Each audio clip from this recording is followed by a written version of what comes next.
Hi guys, this is Nadia Hilker. I'm playing Magna on The Walking Dead, and you guys are listening to The Walking Dead Talk Through. I hope you guys enjoy this podcast, and I'm sending you all my love. Bye! Hello, my name is Cassie McClincy. I play Lydia on The Walking Dead, and you're listening to The Walking Dead Talk Through. Yeah! Hey there guys, I'm Callan McAuliffe and you're listening to The Walking Dead Talk Through on Talk Through Media. Hey, I'm Lindsley Register and I play Laura on The Walking Dead. You're listening to The Walking Dead Talk Through on Talk Through Media. Hey, this is Ross Marquand and you're listening to The Walking Dead Talk Through. Awesome.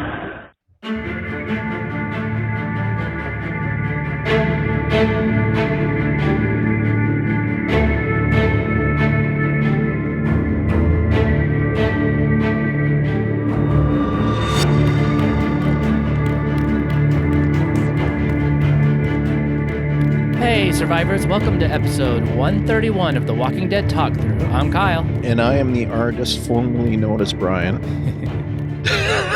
And I'm LT. Don't ask me. I must be in a goofy mood this week. I don't know. Well, before we get started with covering this episode, and also we have some feedback from about last week's episode, I'd like to welcome Alma from Sacramento. She's a new member and active on the Facebook group, which we love. Like, another person to join our discussion and leave comments. So thank you, Alma. We're so happy for you to join us. And hopefully you're here for Fear too, because that's basically Sunday. So welcome, and we're happy to have you on board.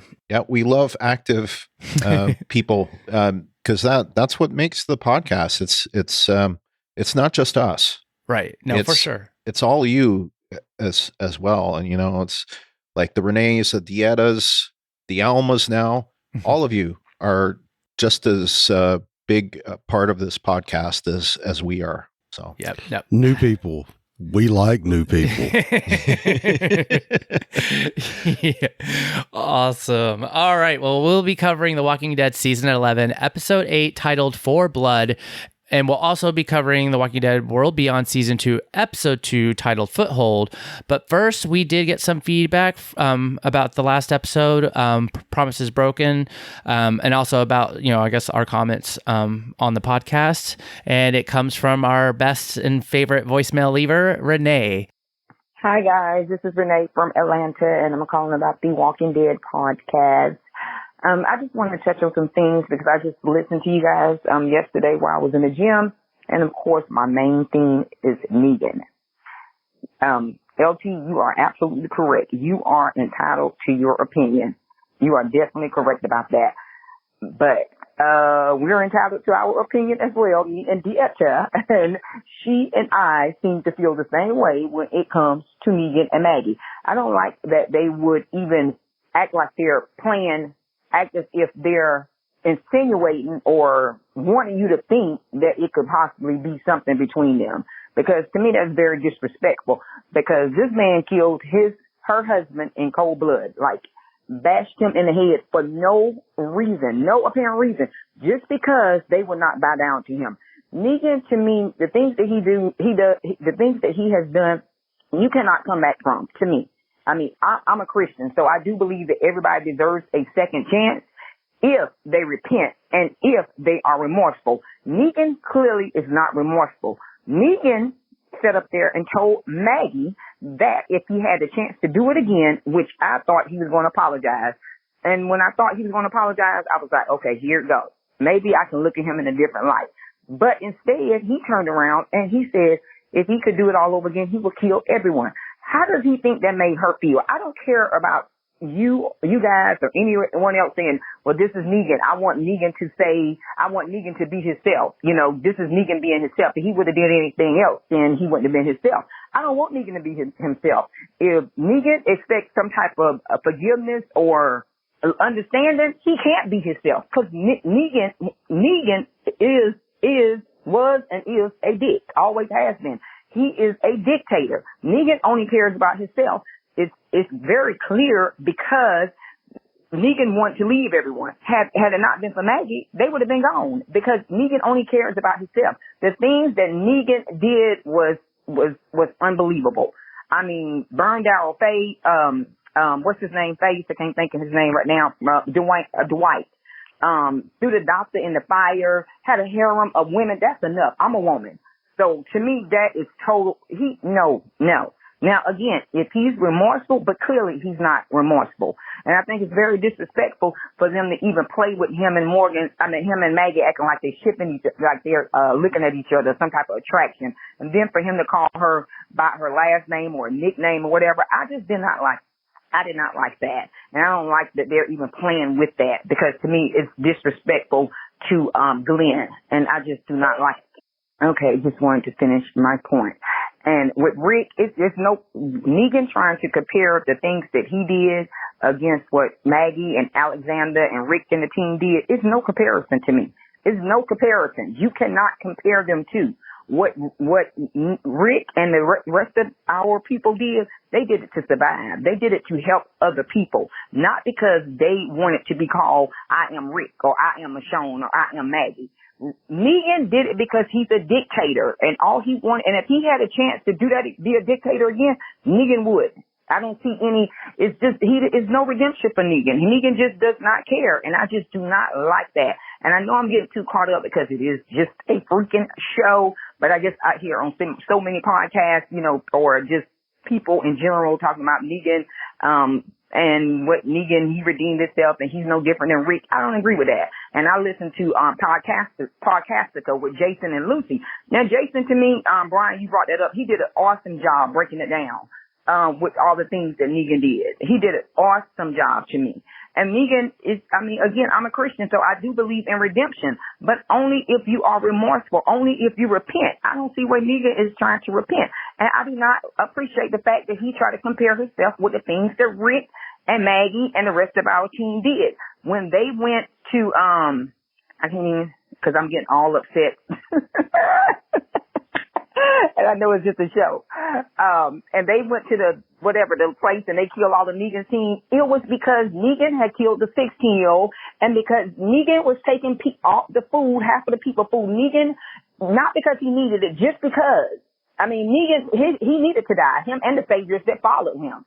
Just like the people with Pope. Pope and all of his people need to die.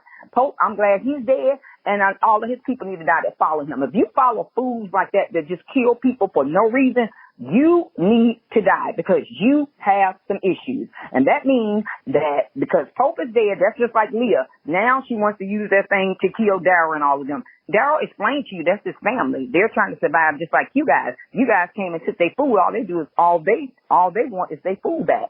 And she's just like Pope. I don't like people like that in real life. I don't like people like that at all. So I just had to call in and give you guys my opinion. And LT, we still rock. We always will. But, you feel your way and we feel ours. All right. You guys stay great. Love you guys. Talk to you later. Bye. Renee, thank you so much for your awesome feedback as always.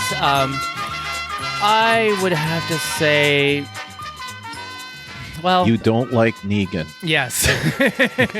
And and I guess we'll just kind of probably leave it at that, because it's not that I don't disagree with her. I guess I'm just looking into more like what are they doing with his character, but I still don't think he's safe. Like he's just like going to live a happy life after everything that happens. Like I think he still has to face Maggie. Yeah. So, we'll just have to wait. Yeah, and see. There's always the possibility that he will die before the end. There are 16 episodes left. Yeah. In the olden days, that was an entire season. Yeah. Now it's 2/3 of a season. But and I'm sure they'll have plenty of opportunities for something to happen. Yep. Any given Sunday, someone could die. That's a football reference, but but in this case, I think that I didn't particularly like it when they were bringing this whole Maggie Negan shipping thingy, and they didn't really they were just, what do you call it? They were trying to put wind on the coals to keep the fires going. The the embers going on Talking Dead. So it's just stop it. Yeah. That's Nobody needs to think about that. Nobody needs to discuss that. That shouldn't be, Renee, you're 100% right about that. And she's never going to fall into the arms of her husband's killer, right? right. It was bad enough for Sherry, who, fell into the arms of her husband's fried face maker, whatever, melted face maker, So, and obviously she was teed off enough that she was willing to travel halfway across the continent to go get Negan, Yeah. Even though you have to think, well, why didn't she do that before? But to me, I think that they just need to leave well enough alone with that. And so. Well, it's really funny because there have been several interviews with some of the writers who said, we're not really doing that. It's just you reading into this. Well, right. I mean, I could see that, but then that's why when I brought up, I was like, why did they bring it up on Talking Dead? And it was kind of like it almost was like they made a point to like, hey, let's bring this up. Oh, hey, let's read back people's comments. And I was kind of like, wait, what? I think they made a point to bring it up because so many people have been bringing it up. I'm not saying that they didn't have a few moments together, but I think that it's like any fan base that they just ran with it. I mean, why do people fall in love with serial killers or mass murderers? Is it the bad boy, that they fall in love with? I don't know, but it seems like a similar kind of thing. It happens. Oh yeah, I know it happens. I don't understand it, but it does happen, and I don't like it when it does. It's not something I like to see. So I just wish that they wouldn't show it. Yeah. All right, well, let's get into this week's episode, Season 11, Episode 8, titled For Blood, written by Erik Mountain and directed by Sharat Raju. Description by AMC.com was the Reapers defend Meridian from a herd. Alexandrians protect themselves from walkers in a storm. All right, well, let's go into our ratings. I guess I'll go ahead and just start with mine. And I gave it a 7, whatchamacallit, out of 10. Well, I gave it an 8.5 out of 10 Shawshanked Redemptions. 8, maybe 8 badass mamas for Rosita. Yep. Okay. Take that. All right. Well, let's go into our listeners' ratings, and I'll start with Dieta from Detroit. And she said, I rate this episode 7 out of 10, walk like a whisperer, but don't get blown up like one. Glennis from Toronto says 7 out of 10, stay away from the windows.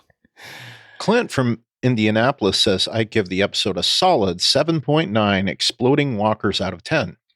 And Renee from Atlanta gave it a 5 out of 10. Serious, Daryl. Why didn't you push that arrow thingy over the wall like you did that Reaper? I roll, I roll. And finally, Alma from Sacramento says, I give this episode a 7 out of 10. I was just meh. Shrug. Yep.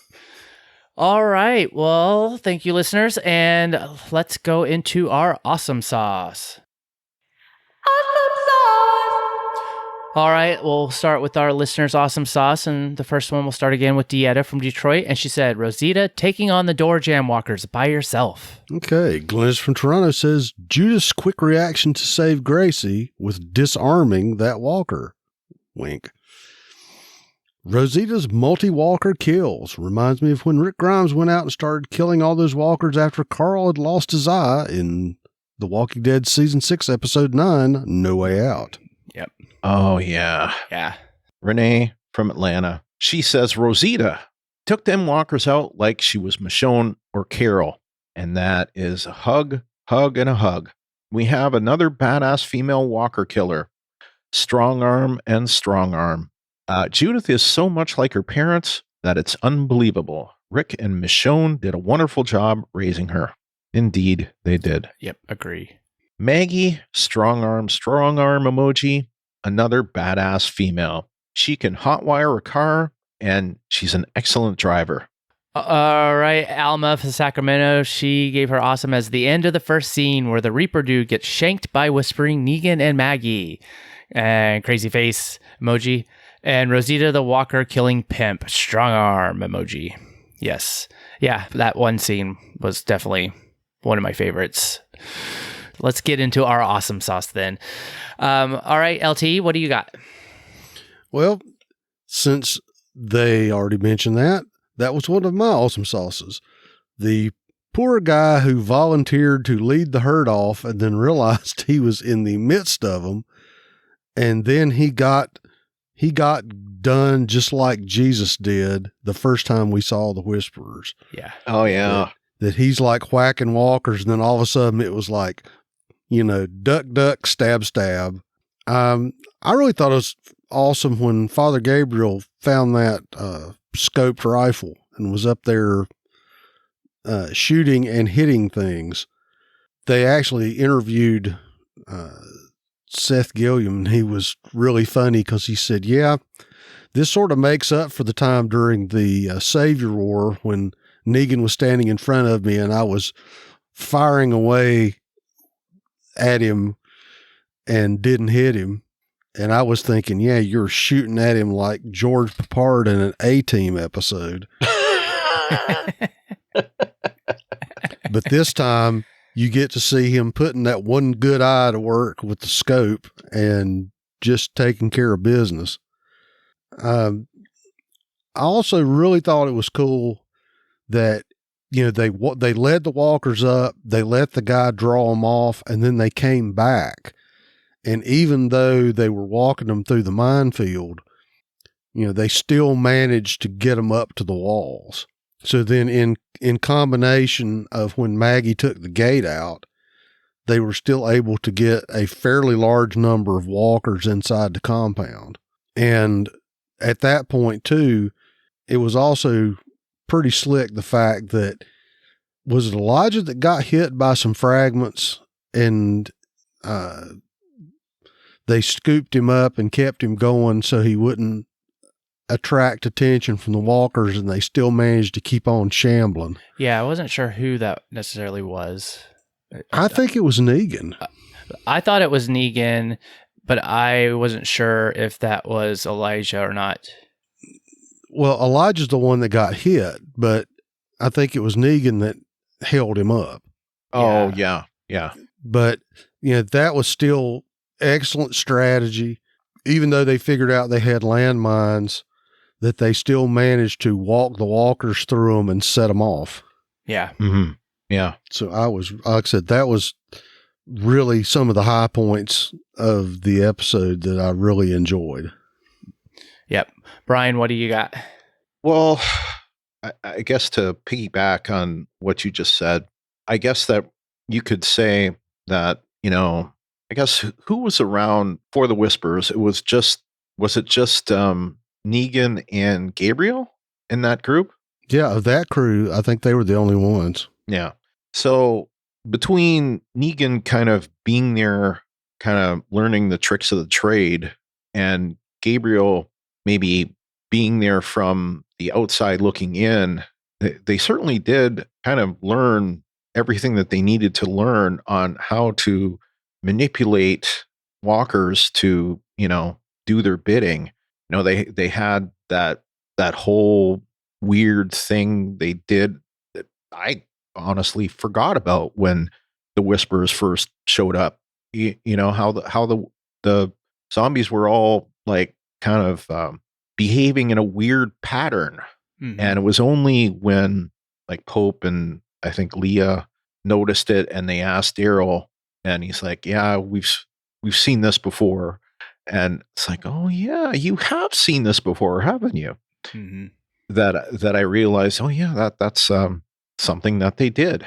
Because Maggie was nowhere near there. So I was impressed, like how much Negan learned and taught to them, and how much Gabriel also from his end remembered the things that they did. So anyway, I was impressed with that. I didn't have that in my notes, but I wanted to mention it. And the second and final thing I want to bring up, no, I guess I'll agree with Rosita being a badass. Just, that's already been said. But the third thing, and the one thing that I actually had written down, was I thought it was awesome that it was Leah was the one that ended up killing Pope, not Maggie or Daryl, which is kind of how I was thinking was going to go. I have more about Pope in the weak sauce and the what sauce, but in terms of just that whole, I'm not surprised that he died this week. Yeah. I figured, given the other stuff going on, I figured that Pope and his group, they couldn't be there for the whole season, right? So, and it was mentioned on Talking Dead that apparently, they wrote a good chunk of this season without knowing that this was the last season. So, like, it's worth, maybe thinking that Pope and his group they may have been originally written for them to be an entire seasonal threat, and they were kind of scaled back because of COVID. And maybe they weren't going to bring the most of the Commonwealth stuff into season 12, maybe. But anyway, given what they gave, I did think that it was surprising that Leah, killed him. I think that she was right to. I think he was clearly off his rocker, and he wasn't, going after them for the right reasons. He was going after them for just not because they were, Maggie was a threat. It was because, I've found an interesting match. I have someone I can play chess with, kind of thing. Not like an interesting opponent versus a real threat. And to me, it just, I don't know. They're actively going out and killing the people, and to me, that just seems so stupid. Yeah. So, anyway, that's it. Alrighty. Yeah. I mean, I was just happy that he was killed, and I mean, I didn't get to watch Talking Dead, and so like if it was mentioned that this was going to be a longer arc originally because I didn't know, I'm glad that they shortened it down. Knowing that like, okay, this is a final season, this and that, because it's not that I don't think he was like not. He might have been interesting, but it seemed very. And maybe that's part of all. It just seemed this was all just really rushed, and it just seemed like, okay, well, this is just a Maggie Leah thing, and I'm like, I don't want to see this go on and on and on and on, and so just seeing him gone at this episode was like, okay, perfect, great, but then also seeing Leah still alive, and then she turns her back, then I'm kind of like, okay, well then yes, we're not seeing the end of them. It's just now Pope's gone, which. That's good. And so maybe the Leah, like her being in charge and being a threat has some other dynamic because of Daryl and her relationship. So that could be interesting. So I didn't expect that it was going to be her to kill Pope because I really thought it would be Daryl, but, yay, at least there was that. And then I'll just agree with all you guys, like everything that's been said about the whisper tactics and all that stuff, because I don't know, that there was that scene when they are sitting on the wall and like Pope and them, they're talking, it's like, oh, why are they walking that way? And then Daryl's all like, oh, he's like, oh yeah, I've seen that. But I don't know, I probably was looking into it, but I thought it's like, I bet Daryl was probably really impressed with Maggie. That it was just like, oh, okay, they're totally pulling a whisper thing to like, come after Pope. And I don't know, I would have been sitting there being like, oh, that's sweet. Like Maggie. Because Daryl had to know. Oh gosh, yeah, totally. I mean, he was looking for them, but I just want to kind of think that he was looking out there going, okay, my family's badass.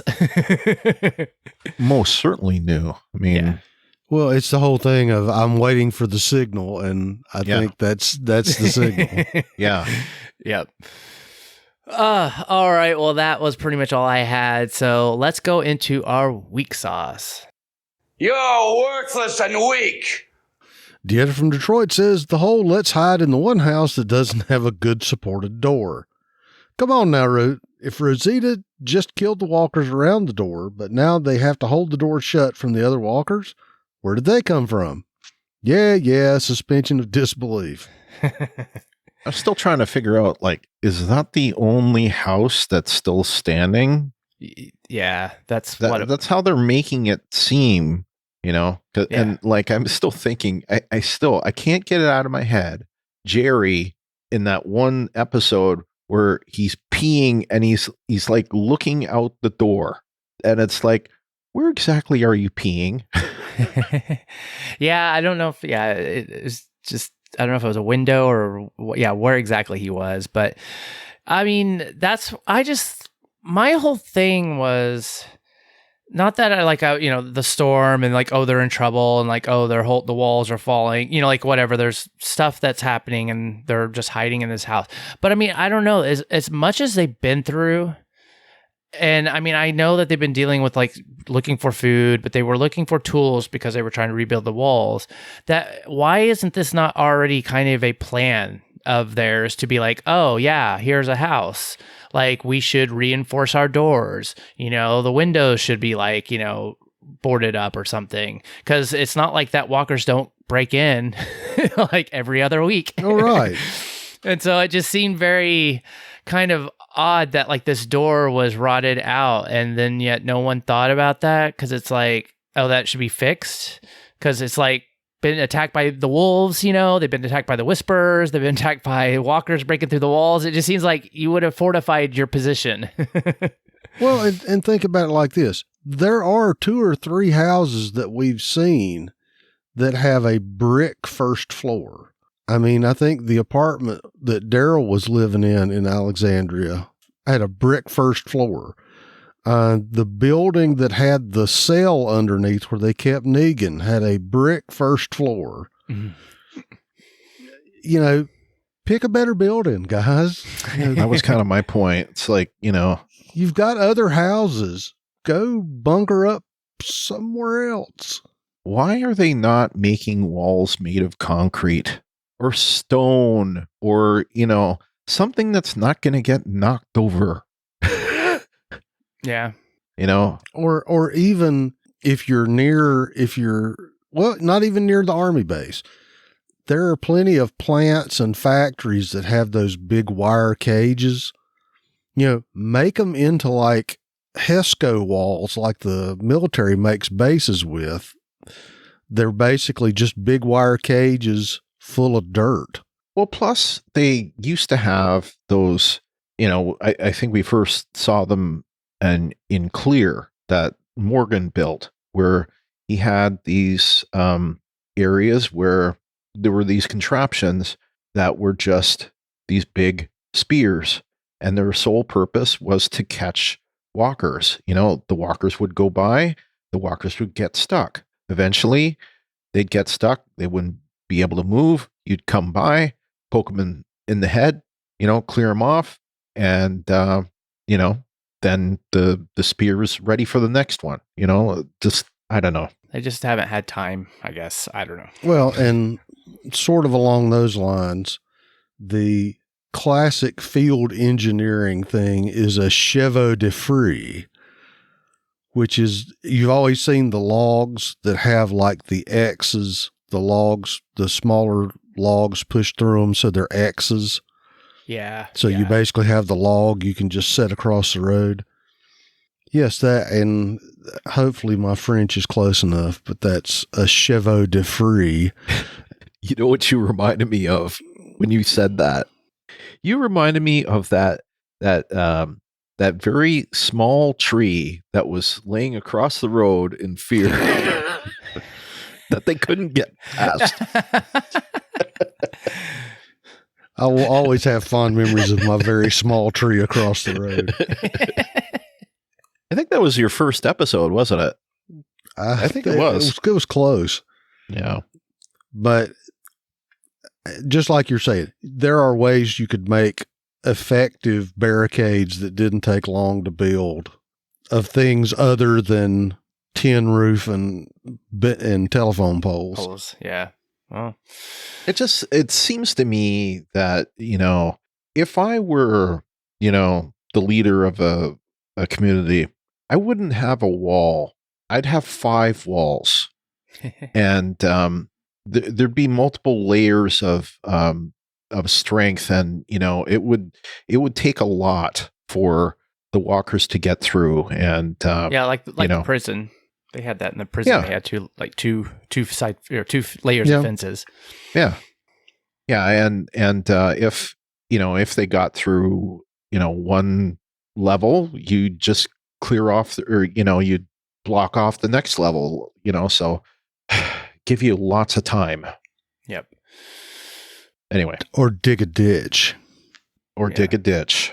Yep. Oh, well. All right. Well, that was all our listeners' week sauce. LT, you want to go with yours?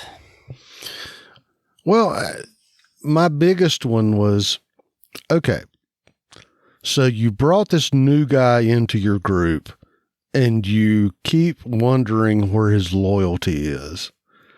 So if that's the case, why is it that Pope keeps letting Daryl go off by himself, unsupervised? Yes. And then there's always, Leo's like, oh, where have you been? Oh, I went to go check something.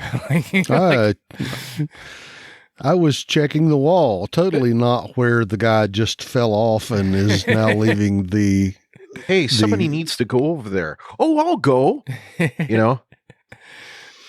Gee, Daryl, you've been that enthusiastic like never. Well, and at least the one time when it's like, hey, let me outside and I'll lead the walkers off, and they went, no. Right.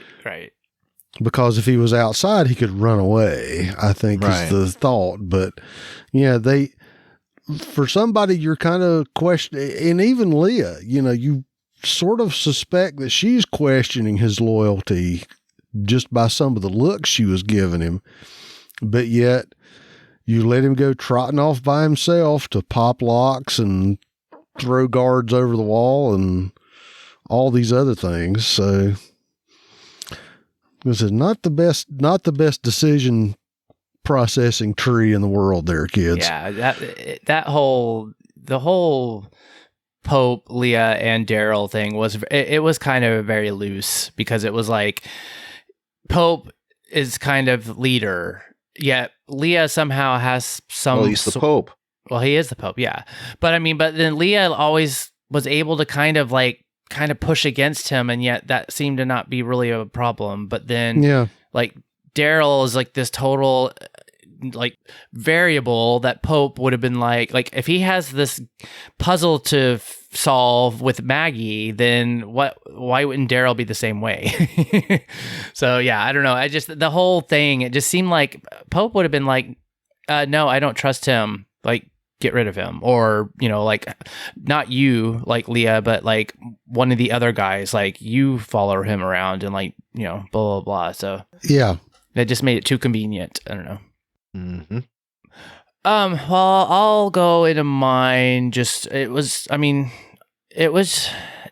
just the whole Gracie going down in the basement to find a weapon that was I think she even says oh, I wanted to find a weapon like you and Michonne or your mom or whatever.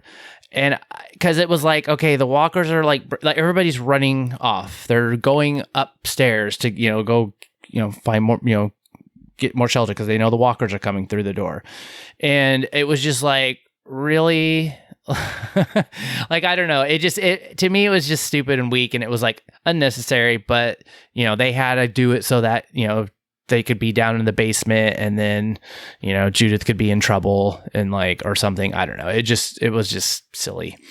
Well, that's kind of part 2 of your house thing, is that if you know that the walkers could breach the fence at any time, why don't you have weapons near the door? Right. Yeah. Why don't you have weapons upstairs where you can get to them? Yeah. Well, yeah. All right. Brian, did you have anything? Pope, I want to ask you a question. If you're so obsessed with defeating Maggie, why aren't you pushing Daryl for more info? And for that matter, why was Dog not a part of this fight? Like, think about it. Last episode, when Leah and Daryl went out to, find them. This is just before they were in that house, and Daryl kind of signaled them way to bolt. Before that, he left Dog, right? Mm-hmm. And Leah didn't really question it. So his two owners left Dog there. We don't get to see Dog in this episode at all. No one thinks, hey, why did you leave Dog? So I have to, it didn't make sense, that whole thing. I thought for sure that that Dog was going to play into this episode this week, and Dog did not. So that is a shortcoming, I find, of the episode itself. Yeah. Maybe Dog's agent didn't get it into his contract. And I nearly forgot to put this, to mention this. How far is Meridian to Alexandria? That I don't know. And actually, I don't know if it was Dieta or somebody, they bring this up in feedback. But as far as it needs to be. I mean, as far as it needs to be, Alexandria has like hurricane force rain, and Meridian has nothing. Yeah. Zero. Supposedly at the same time. And the ground's not even wet. It's not raining. There's no wind, nothing, Yeah. It's like, I have seen that, living in Florida, I have seen that within, portions of the state, but, assuming that Meridian and Alexandria are, say, within 50 miles of each other, one would expect that if there's a major storm at one of those areas, you would expect major storm at the other one. So that's a weak sauce for me. Yeah. Or at least be sprinkly or cloudy or something. Lightning in the distance. Or, near the end saying, oh, there's a storm coming, All right. Well, let's go into our what sauce. What? And we got one from our listeners, and actually it came from Renee, and her what sauce is Daryl not killing Leah was a bad move, and like I said earlier, he should have pushed that arrow thingy over the edge. I was screaming, Daryl, push that crap over the wall, because I had a bad feeling my feelings panned out to be true. I roll, shrug. Dieta Patterson, I agree with you about Daryl. I was like, damn, Daryl, fix your face, Shawty. And that's damn, Daryl, fix your face, Shawty. Then she also says, why the hell is Negan still here? Question mark. So I think we'll get into what she commented on Dieta in her feedback. So that was all the what sauce that we got from our listeners. So let's go into ours. And I'm assuming you're going to agree with me, LT. So I will start. Because I'm going to talk about it more when you're done. Good. I'm glad because, yeah. So the Hawachi or whatever it's called. Hawacha. Oh. I love that word, by the way. Don't you guys love that word? Isn't that such a wonderful word? Who came up with that word? It's a wonderful word. Well, I guess it's Korean, right? Yeah. Yep. Hawacha. But I mean, still, when it appeared, or I don't know, it seemed like so much for like one specific task, which I guess is just to obliterate. Like, I mean, like I don't know, like what was their idea of like, oh, what would we use this for? Like, because this situation with all the walkers and all this stuff was not in their battle plans. They were not thinking this. And anyways. But I just like didn't understand it because I was like, one, where do you get all the supplies to even make this thing? And then two, and I was like, even big bottle rockets don't always go like directly straight. And I would imagine this thing looked like it was complex. And even if you're like the best at what you're doing, it's like, and in this world and using not all the right parts, that like one of them would have not shot, wouldn't have made it out. And then it would just set the whole entire thing on fire and exploded. Yeah. Yeah, you would expect the thing to just like blow up in its face, or get some off, but then all of a sudden it would just generate so much heat and fire that it just would have exploded. But then it's just and it's like like what are you gonna do after you set the thing off? Yeah, like it's really it's like one shot. You got one shot, and then that's basically it. You know it will probably be in flames. After that, so it's like a shoot once and it's done. Yeah, and then it'll take another 2 years to make another one. Yeah. But then I was also gonna go. I was agreeing with the rest of the listeners, like on Daryl, because it was like he could have like possibly tipped it over. I mean, he could have lit it and spun it around and pointed it the other direction, like before he took off. Like he could have done something. But I would have to go back and look at it. But perhaps maybe he just didn't know what the heck it was, and maybe that's why he didn't act. He's just like, what the hell is that? I mean, it is the first Hwacha we've ever seen, like in The Walking Dead. It seems so out of place. It seems like a Game of Thrones type thing, and I heard someone say that they had something like this on the zombie show Kingdom, which is on Netflix, which is actually Korean zombie TV show. Yeah, but that was like a period piece, so it would fit. Right. Right. Yeah. I don't know. It seems like a foolhardy weapon, and right. It just seemed like it was a lot for just like one specific thing to do, and I don't know what in their mind that they had in their planning that they were like, oh yeah, that's what we need.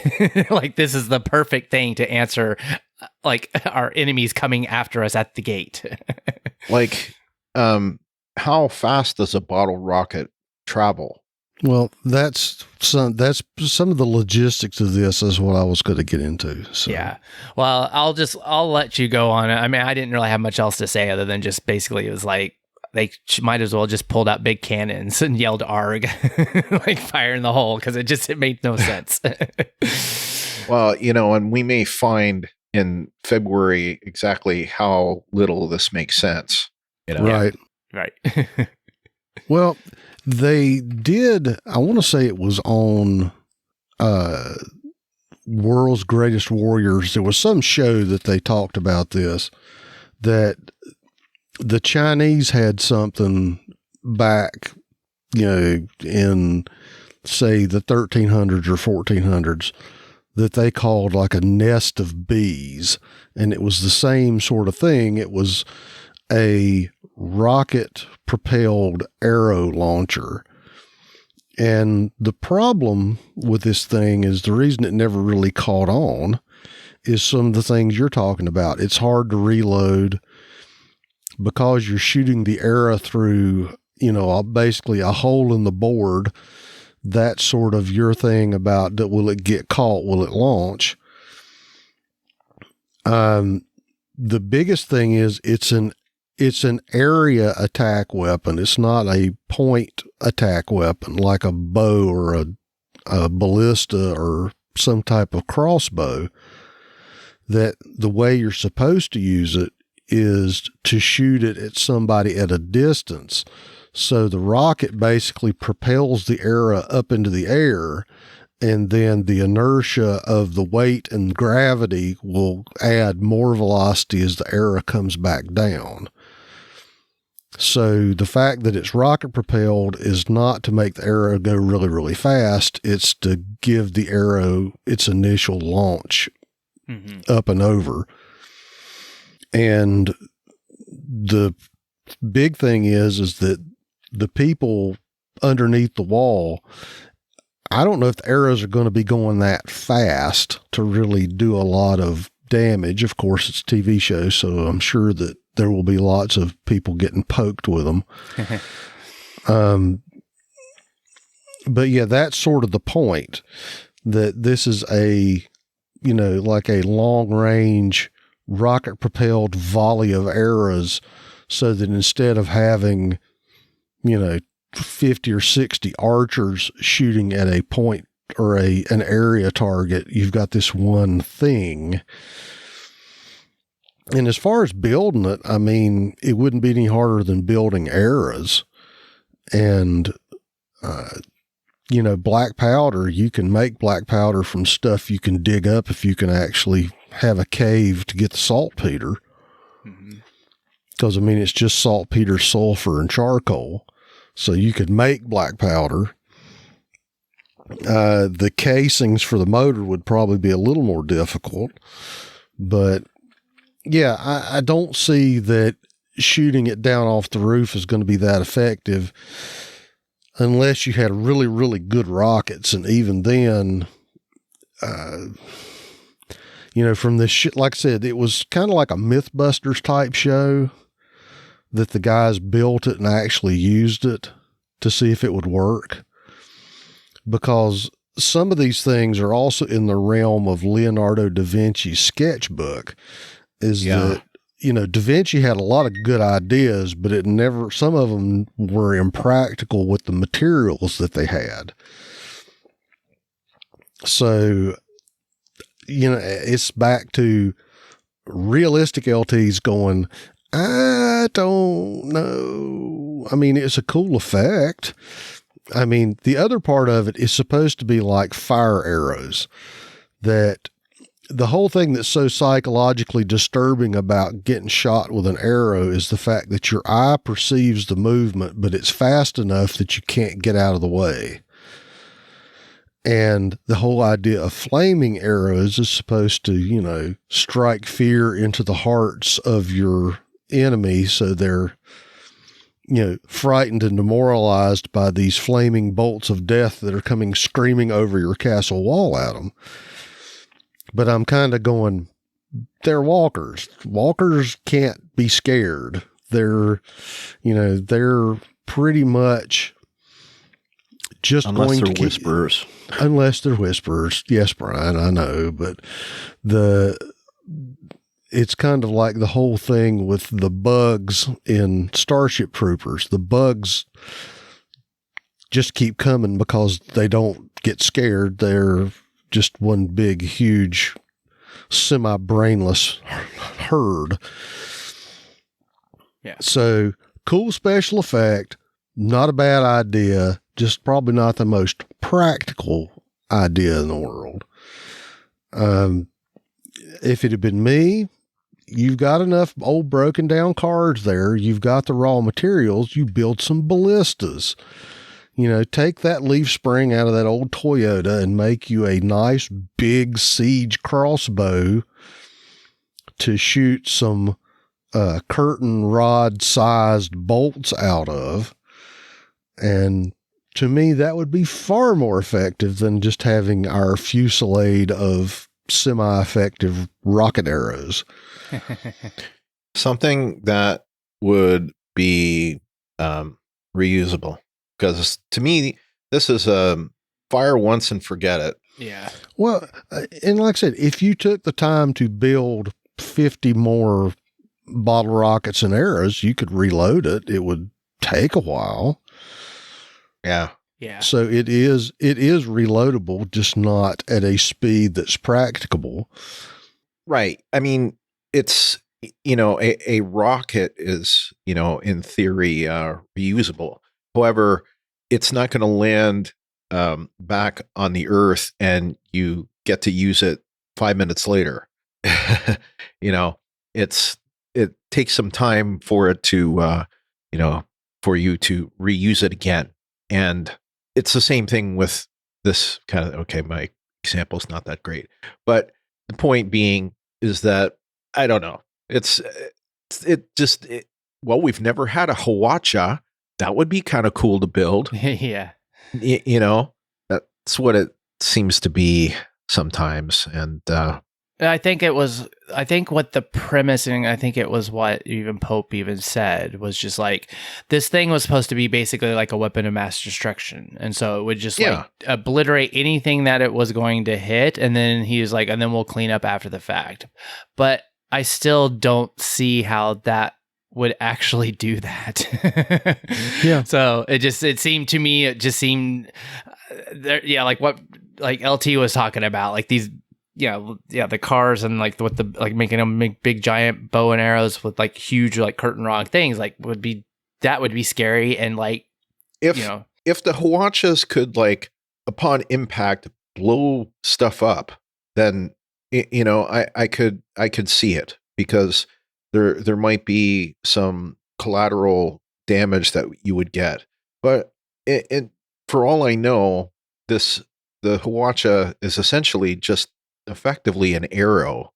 And so it's going to hit walkers, and instead of, it might hit some of them in the head, but for others, it's just going to be a walker with an arrow in its body. Yeah. And on fire. And just posit the idea that maybe Pope was not necessarily thinking about using it against walkers. Maybe he's talking about using it against, people. Yeah. That he's expecting, an assault of humans. And, people That's possible, yeah. People are prone to being scared off and being freaked out by that sort of thing. So, yeah, that's true. All right, well, Hawacha. So that's my editorial content on watches. Thank you, LT. Full of knowledge and know-how. It's perfect. Yeah. And most of what I have to say about the Hawacha is how fun it is to say. Well, I want to just, I talked about it a little bit already, but I think Pope and the Reapers started off to have this opponent that, although some of it was kind of like, not another enemy, how many enemies does this show have to have? There was some potential there. Pope marked you. Mm-hmm. Well, why did Pope mark you, Maggie? It seems like Pope marked you because he was bored. You were an opponent that seemed worthy to him, and he was just bored. He just didn't like the idea of you coming back and trying to get your stuff back. And so he actively went out and tried to hunt your people down, and obviously killed most of them. So I thought the character of Pope, for the most part, up until the end, was very interesting. And, his turn to this, like, basically had either didn't care about his family, or if it was just that had gone nuts, right? Mm-hmm. Oh, well, they're just making a sacrifice. He had to go, and it was clear that was a dark turn, and was almost like governor-like, I guess you could say. But on the whole, the promise of Pope and the Reapers, given, we originally thought that they were this formidable force. LT, you talked about it specifically. Mm-hmm. We thought these guys were badasses, that they were, second to none in the apocalypse, that they were a trained fighting force, and they just seemed to go down like any other enemy, Yeah.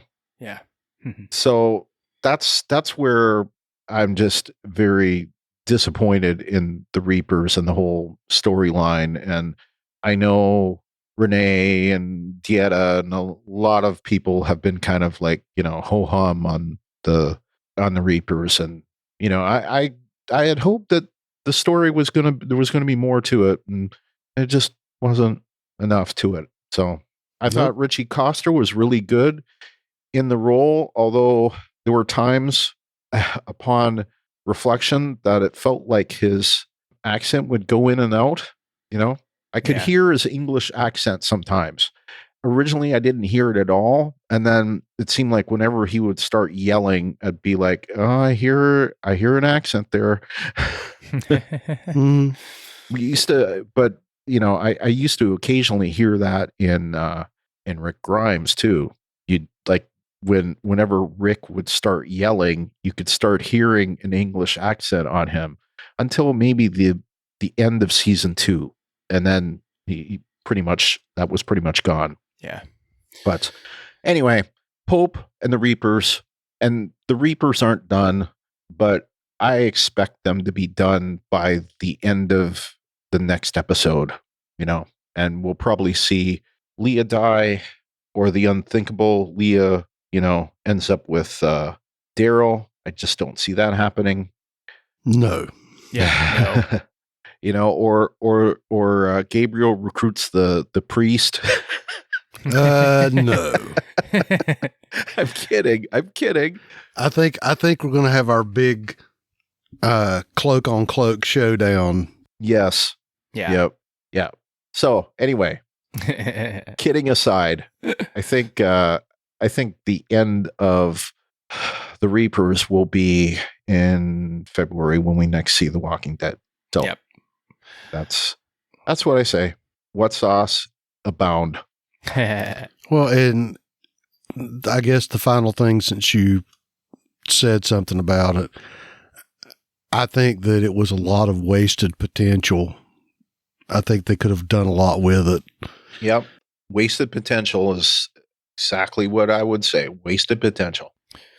Well, makes it wonder if they had more time or if they had, ideas, but if they were cutting it, this is what they gave us. So I'm just kind of glad that this is what we got.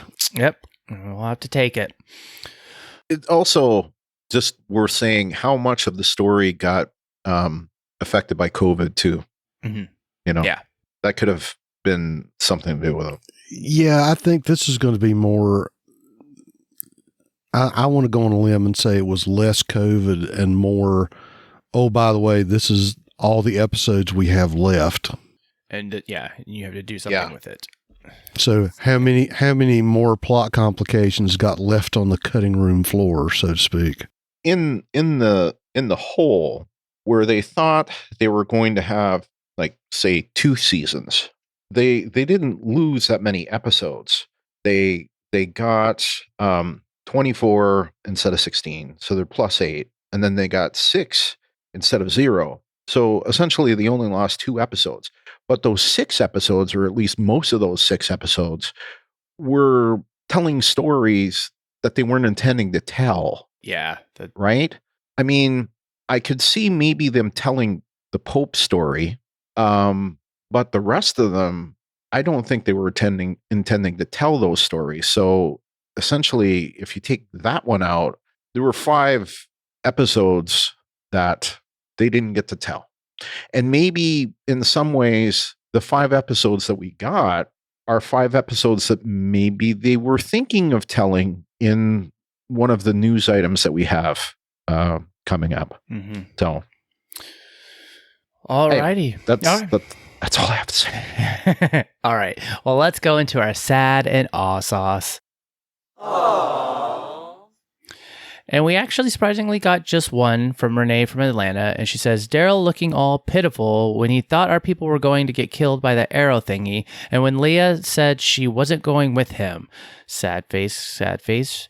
It's okay, Daryl. Connie's at home waiting on your return.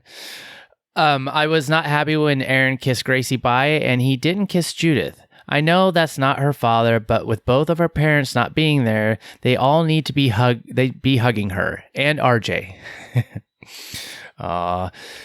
Yeah, I didn't really think. I don't know. I Judith is kind of she's taking care of all the other kids. And then it is kind of like,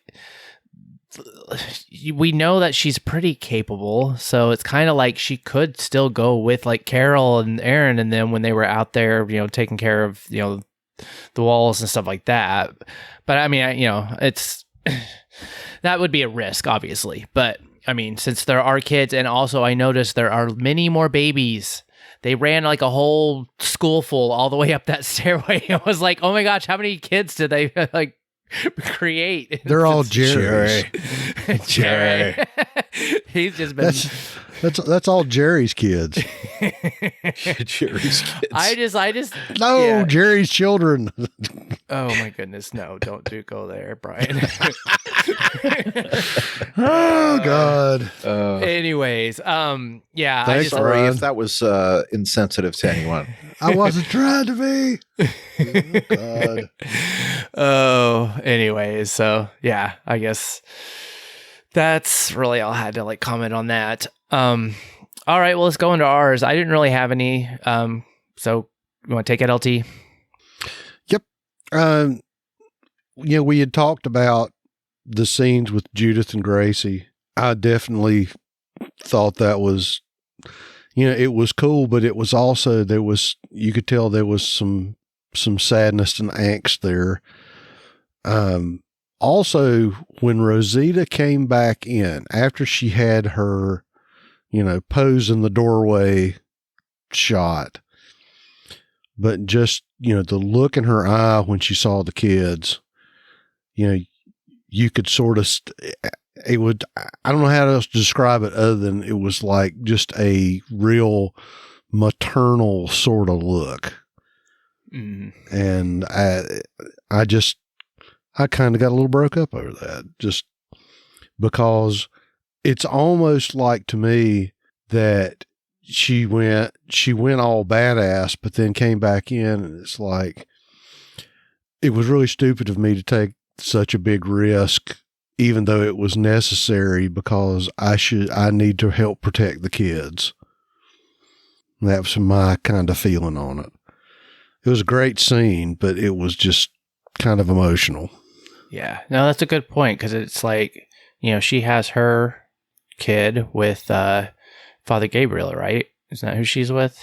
But, it's like she risked, she went out there to basically save everybody, and she went all badass. Right. But then coming back in, you're right. It's kind of like, like if I didn't make it, I would be leaving them basically and my child, like without a parent. And here's, Judith, whose parents are gone, and RJ, and it's sort of that strange calculus that you're going, somebody has to be badass and somebody has to go take care of business, but yet somebody's got to survive to take care of the kids. Yeah. And yeah, you could see that in her face. I would agree with that, because it was really a good scene. She did what was necessary. Yep. That's the way I would look on it. A means to an end. And I think she realized that. So, it was, I think you said, it was like a calculated risk. It was calculus there. And she did what she needed to by killing walkers that I think were probably close to the door, and to do it in such a way that kind of blocked the door. I mean, that was my impression. That would buy them time. So anyway, good on her. Yep. You'd mentioned Judith and Gracie. I'll extend it to Judith with Virgil, which was kind of before that. And I was kind of surprised by that whole thing, because, it seems like Virgil is like, turning a new leaf. I wouldn't have trusted him as far as I could throw him before that crazy episode a couple weeks back. But he was good in this episode, and I thought that he consoled Judith in a convincing way. Although part of me was kind of like, well, what do you know about Michelle? Right. That's what I thought too. I was like, yeah. What do you know about her? Anyway, so that's it. All right. All right. Well, let's go into our feedback. We can talk about it. We're done talking. Time to listen. All right. Well, we have a voicemail from Renee from Atlanta, so I will go ahead and play that. Hi guys, this is Renee from Atlanta calling in again. This is like my third time calling today, but I don't know how in the world I forgot to mention Judith. I should have started off with her because Megan I really do not give a freak about. But Judith, I feel so bad. And it's like The Walking Dead keeps harkening on it. Like, she was saying she missed her mother and how she was looking sad, and then Virgil was like, your mother, you know, she's still with you and you're with your mother. I just don't like it. And I don't like that Aaron kissed Gracie and no one kissed Judith by. I just feel bad for those children. And it may be because, like the other say, we're coming from a mother's perspective and just seeing her all by herself. And I mean, Rosita is playing a auntie figure, and I know Daryl, but Daryl's not there. So I feel like they need to show this little girl some love and her brother, because they are going through. They parents are not there. And if The Walking Dead is going to keep talking about it, DS, you say you don't want to keep beating a dead horse, but The Walking Dead keeps beating a dead horse, so guess what? I'm going to keep beating it too. Get Michonne back there, or Rick back there, because they kids need them, and I just don't like the way that they're portraying Michonne, period. I do not like it. I don't like it. I do not like the way they're portraying her. And I don't know if I might feel like it's a little racism there or something. I don't know. That she's a black woman and she left her children. I don't like that. I got a problem with that. I'm telling you, I do not like that. I don't like that storyline. I can't stand that storyline because, again, mothers don't leave their children. So I don't know. Maybe that's why I'm taking it some type of way. I don't know. Maybe I need to work on my feelings or something, because I feel so emotional about that. When I saw that little girl, I wanted to cry. But then again, it may not be racist because Jason talked about it on podcast about how he felt. He felt a certain way, and it made him feel sad. So I don't know. I just don't like it, and I want them to show her more love. I saw that she's going to see Daryl and she's going to run up to him. I need that. Because if not, Walking Dead, get me on there. I'll be the little girl's mother and RJ's mother. Okay, Brian, I hope your wife had a wonderful birthday. Talk to you guys later. Again, thank you, Renee, for sending in your voicemail. We always like to hear it. I haven't listened to those other podcasts, so I don't really find that there was anything racist. I did. Okay. Well, then, would you like to comment? Because No. Okay. No, I agree with Jason and the things that he said, and I don't think it was racial. I think that it was just bad writing.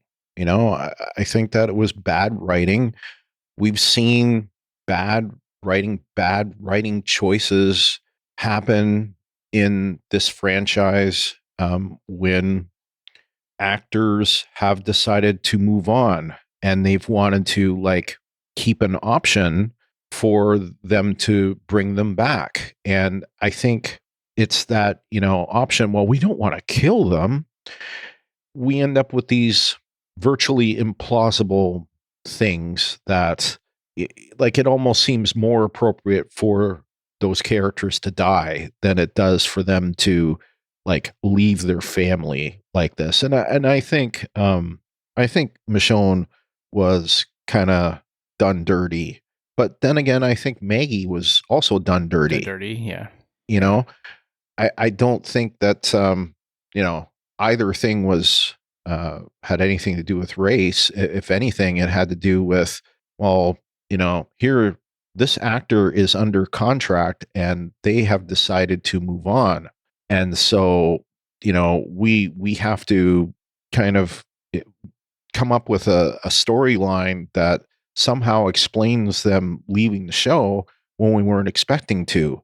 Right. And that's what, because to me, that also explains Rick's storyline, because Rick's storyline makes no sense. Mm-hmm. It makes no sense. I mean, they make it so that everyone on this show, every character thinks he's dead, and they play him like he's dead, but everyone, out in the real world knows that he's not dead, and maybe there's one character in the whole, universe, well, maybe two, and we don't know for sure of the second one, but one character in the whole Walking Dead universe that knows that he's not dead, and that is, of course, the leader of the garbage dump. Yes, Jadis. Jadis. None other than Jadis, the crazy one that I would want to strangle. She was very, very, very annoying. Oh, we're getting ready to see her again. Yes, we're about to see her. The thing with Maggie is, they were able to bring her back just because one of the reasons she left didn't work. Yeah. And I guess that in Michonne's case, she became a part of another franchise that is enjoying a degree of relative success. Yeah.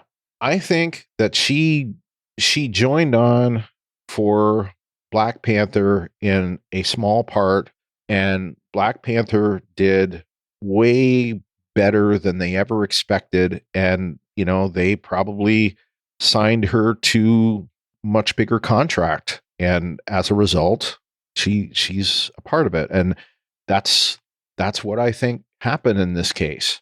It sucks. And I think that as far as a story, I think she was done wrong. Renee, I agree. Was it racially motivated? I don't think so. I honestly would think that if she had been any other skin color, I think she would have, there would have been something very similar. I don't think it had anything to do with it. Yeah. I agree that the way she was written out was kind of not the great. It was just a kind of a weird way that just like, okay, here she goes. She's gone. Yeah. Like whatever. There was like not much there. But and the other thing to mention is you're not alone in being very frustrated with this, right? I'm making these, well, this is why it happened. I don't like it either. I mean, I'm just kind of like pragmatic, I kind of understand. I just understand it because, Well, it wasn't quite like Chuck Cunningham. Chuck Cunningham? Richie Cunningham's brother from Happy Days. Oh, yes. His brother went upstairs to his room and never came back. Was seen again. So at least it wasn't something like that. I agree. I'm agreeing with you, Brian, that it was sort of maladroit the way that they wrote her off. Yeah. I think they were trying to come up with a way, sort of like they did with Maggie, a way to let her leave the show so that there was still some inkling of a chance that she would show back up later. Right. Yeah. Is she not supposed to be in the movies? See, I think she is. That's what I thought I remember. But the problem is right now she's doing voice work for Marvel. She's doing, they're doing another, and I don't know how they're going to pull it off without Chadwick Boseman, but they are doing another Black Panther movie. Yeah. And God knows if they do anything else. And what is it? I can't think of it's not series 4, but whatever the next MCU evolution is, they may be doing, she may have a part in, I think they were talking about doing like West Coast Avengers or New Avengers. Right. Yeah. They're doing, the Hawkeye movie's coming out. So they're going to keep making movies as long as people go see them. And they're going to keep going to see them. And her character is a part of the whole Wakanda arc now. So right. I don't know. I mean, we can look at it cynically and say, well, I don't think Scott Gimple can offer her as big a paycheck as the mouse does. Yeah. I think maybe just for fan pressure and sentimentality, maybe they'd give her a chance to come back. Just to kind of make a last deal. Yeah, like we said, we know that they had rumored she was going to be in the movies. So if the movies hit, we will have the potential of seeing her and Andrew Lincoln again. And it's frustrating, and I would have hoped that by now we would have had the first Walking Dead movie. It either would have been out or we would have seen a trailer and we would have been expecting it, in summer 2022 or what have you. And then a little thing called COVID hit and it threw everything into disarray. And also it's taking them a lot longer to get a script together. And, there have obviously been some things going on behind the scenes. There's something that we'll talk about in the news about AMC, that's maybe influencing it a little bit as well. So who knows what's going on, but all these things I think affect what's happening. And I want to see Rick come back. I want to see Michonne come back with Rick. I want to see that whole thing. I don't like how, they left Judith behind. It doesn't make any sense to me. All of that, we're in agreement. And I think that it could have been written better. Yeah. So I don't know what to say, other than this. If I had had a chance to write it, I would have written it better. Yep. I guarantee it. Yeah. Oh, well, hopefully then, because anyways, I think we've talked along about this, but yeah, it's messy. Never. And sometimes that happens. And we just have to kind of deal with it, and hopefully these things get corrected. But I do worry though that because of all the things that have disrupted it, even Andrew Lincoln's doing movies and stuff like that, it's there could be a chance where things are just so kind of messed up and timing and all this other stuff that we might not even get the movies, or maybe they turn into episodes of some other, they come up with some other new spin-off or something. A lot of times movies, fall into something called development hell, and the script isn't good enough. So they do a rewrite and, that they, then the director that was assigned to do it suddenly isn't available. And then, so then it gets pushed back and, it's all sorts of things. And there's a strike and there's, yeah, right. It's just again and again and again and again and again. There's always so many things. Yeah. The only thing that you can ever depend upon is when they show a trailer and they say coming out June 22nd and it's June 21st. You can have a reasonable, you can be reasonably, not only can you see it the next day, you can probably see it in the midnight screening. So yeah. Only then and there can you feel comfortable that, yes, I'm going to get to see this movie. All right. Well, Renee also left us some written feedback, so I will go on with that. Thank you for the voicemail, Renee, as always. She says, this was not the finale I was expecting. I was hoping the Reapers and Negan storyline was going to come to an end. I'm so over both of them. I wish we could have concentrated on the Alexandria story. To me, it would have been more interesting to see our people, other than Rosita and the kids, fight the walkers at Alexandria. Why would they send Aaron and Carol and the rest of the crew outside in the storm if they weren't going to show it? Yeah, shrug. That's a good question. Shrug emoji. I'm super excited about Fear the Walking Dead next week. I think it's going to be really interesting with Strand being the enemy now. Facepalm.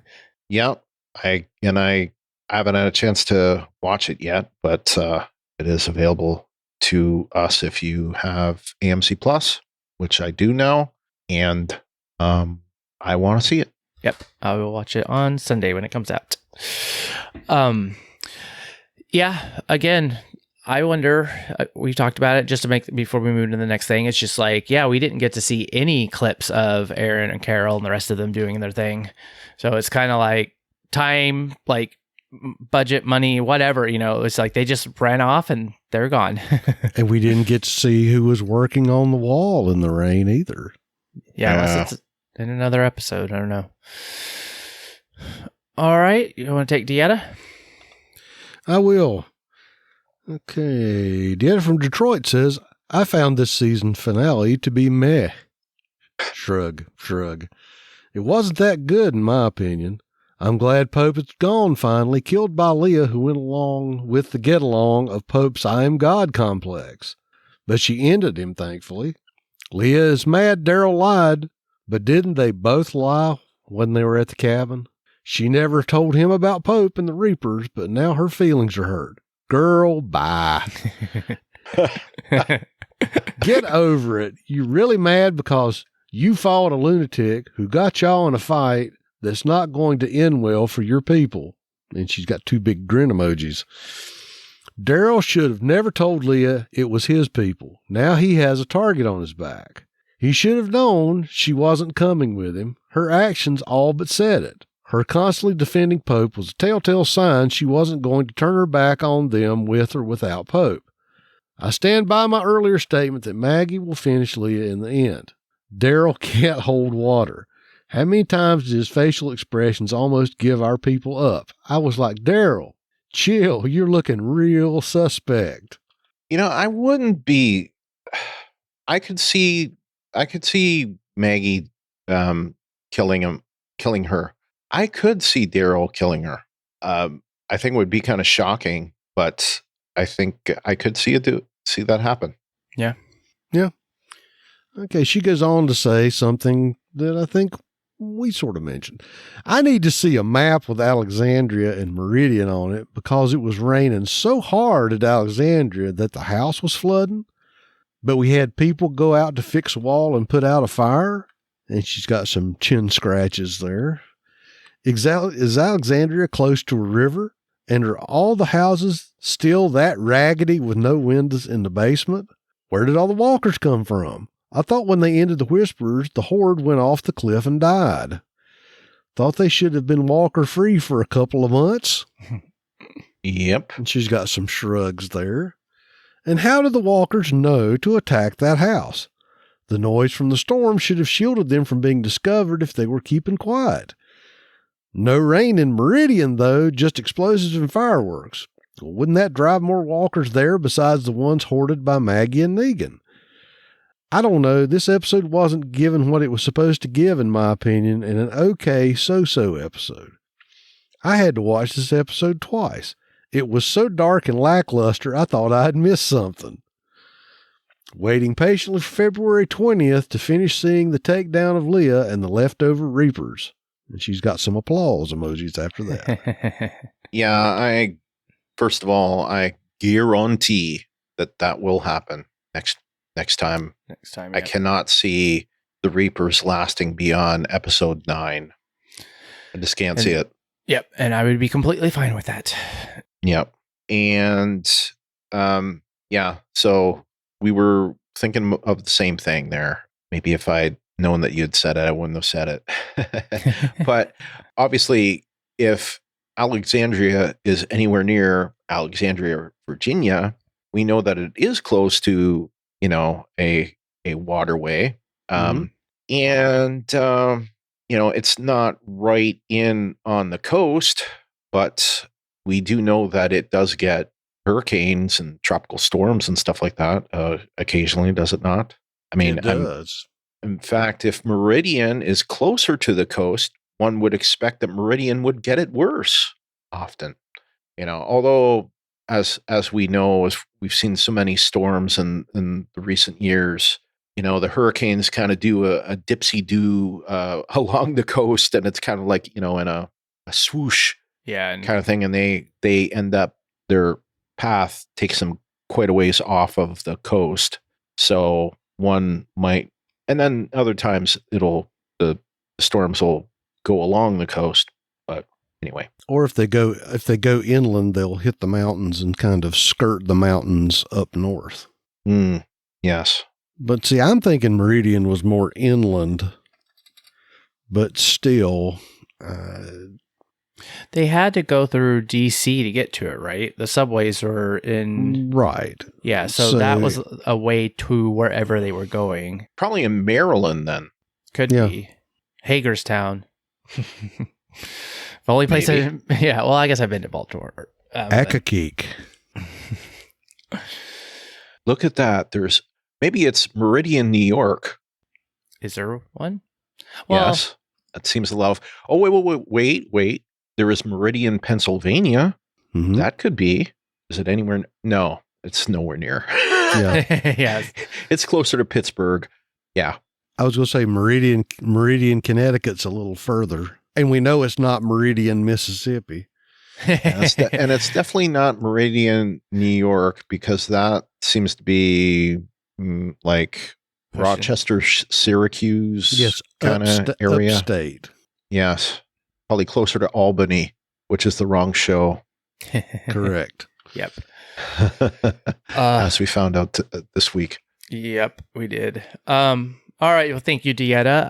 Our next feedback comes from Alma from Sacramento, and she just had all in all, this was a solid episode, but parts just left me feeling meh.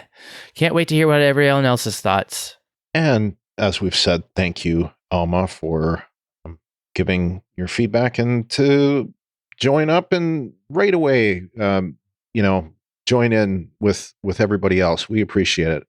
We got one more bit of feedback, and that is from Glynis of Toronto. So she says, Judith and Gracie separated from the rest in the basement with the rising water on one side and walkers on the other is really a false predicament that they'll get out, as in the trailer for season 11B. Judith is alive and well. TWD producers themselves have started to spoil TWD with revealing too much in these trailers. The high ratings won't ever recover anyway if they're trying to get extra eyes watching TWD. Well, it's worth saying that when it comes to trailers, a lot of times it's not the producers that are making the trailers. It's the marketing that is making the trailers. So especially if it's like a highly produced trailer, it's like more the studio doing it. That's why a lot of times you'll see clips that never make it to screen. Mm-hmm. So next she says, a little ironic that Judith would have probably been safer with going with Carol and company. Maybe not. We will see about that. Likewise with Daryl, Maggie, Negan in peril with the Leah attack that is going to rain down on their heads. They also survive according to the 11B trailer. And of course, Daryl's plot armor is strong with the Daryl and Carol spinoff. Yes. One cannot forget that. But besides that, it was a pretty good episode with Leah offing Pope and blaming Daryl. Daryl sure is heartbroken and shocked as Leah was looking as if she was coming around to Daryl's way of thinking. He's going to have to end her now, as her lying to the Reapers that Daryl killed Pope. She's put a target on Daryl's back, as they'll now hunt him down now and probably still continue in their quest to hunt down Maggie too. So Leah could have just stopped all the revenge against Maggie and company and maybe provided a portion of food to Maggie's group and Daryl, but she went through anyway on launching that weapon, so Leah is no better than Pope with her skewed values of protecting family. That 15th century hwacha was ingenious for its time. That was invented by Korea, which reminds me of the modern day multi-barreled missile launcher on warships. That's a good point. Mm-hmm. Gabriel now being sharpshooter suits him, but better blacken that white collar. And echoes of Sniper Sasha and Gabriel and Sasha's history going way back in season 5 and 6. Sasha, I miss Sasha, of course. Mm-hmm. I don't have to wait too long to see Sasha. She's on Star Trek Discovery, if you don't know that reference, by the way, listeners. My favorite character. Anyway. Is I'm gonna let that sit for a minute. Is Negan badly injured from those landmines? Couldn't make out of it. Was Elijah or Negan that got hurt? One of them seemed to, anyway. I think the answer is yes. Yes, yeah. Also, really needed to have a second watch of this one to ensure I haven't missed any nuances in plot and characters. And yes, you do. And in fact, so do I. And I haven't had a chance to do that, but I will do that probably next week. So. All right. Well, thank you all, Glennis, for the feedback. That's always great feedback all the time. Yes. I trying to go through. Yeah, I think that. Well, I guess we already just mentioned it. I was like, did Negan also get a little bit of shrapnel, or was it just Elijah or whoever we thought that might be? I thought two people got hit when it exploded. I think he did. Just like a little bit. Like one got in the leg. I think he got a little bit when Elijah got some. Okay. So they're both injured. All right. Well, that goes into our thoughts. Do you guys have anything left for this? I think everybody pretty much covered most of the stuff that I was going to bring up. Well, we keep hearing about there being heartbreak coming. So I am wondering who the heartbreak is. I would have to think that, what's his name? Alden. Thank you. Yes, we have to find out what happened to Alden. I expect Alden to be a goner. I hate to say it, but I think Alden is probably a goner. And I wonder, there's other first line characters that I think could die either in the second, section of 8 or the third. I think we're probably going to lose, some of the major cast or the second tier cast because, and I am hopefully looking for the story with the Commonwealth to, ramp up, and I want to see a connection between the Commonwealth and the CRM. Because there has to be one. Yeah, that's after which we're going into World Beyond a little bit later. It's like I almost kind of like how can there not be? But yeah, and it was hinted at. Spoiler: it was hinted at that we would find out whether or not they know about each other. In the season. So there wasn't anything specified, but we would know. And, either they do know each other or they don't, but we're going to find out. And the idea that they don't, if we find out after this that they don't know each other, I'm going to say, horseshit. Because they have to. They are the Commonwealth is in between Omaha and the CRM. Right. So they have to have run across them. They have to have. Because I think the Commonwealth is on the other side. Define other side. I think they're in between the Civic Republic and Alexandria. Okay. I think they're Possible. on the east. I think they're on the eastern side. Possible. And the Civic Republic is New York West. Okay. So I think that south and east. Okay. Well, in that case, I would still say that they would have to know each other because the CRM has been to Texas, and we know they have. Yeah. So they've been there. They've been as far south as pretty close to Austin or Austin or Houston. Well, right. Austin, Houston. What's the name of the Galveston? Yeah. So we know that they've been around there. So it just stands to reason, right, that they know about them. They had to have, because they know about Omaha, right? Mm-hmm. And to get from New York State to Texas, you go to Nebraska and you turn left. Yeah. At least that's one way to go. Yeah. But anyway, Or follow the big river south and turn right at Louisiana. If the Commonwealth is either like between the CRM and Alexandria, I would think that they would have known them. If the Commonwealth was, say, between Alexandria and Florida or Georgia or something like that, chances are that they would know about the Whisperers, because we know that the Whisperers used to go south for the winter. Yeah, that's right. Right? So my thought, and I think, spoiler, I think this is where they are in the comic book. I'm thinking Ohio, Pennsylvania, something or other like that. And if they're Ohio, chances are the CRM knows about them, because, that's like 2 states over.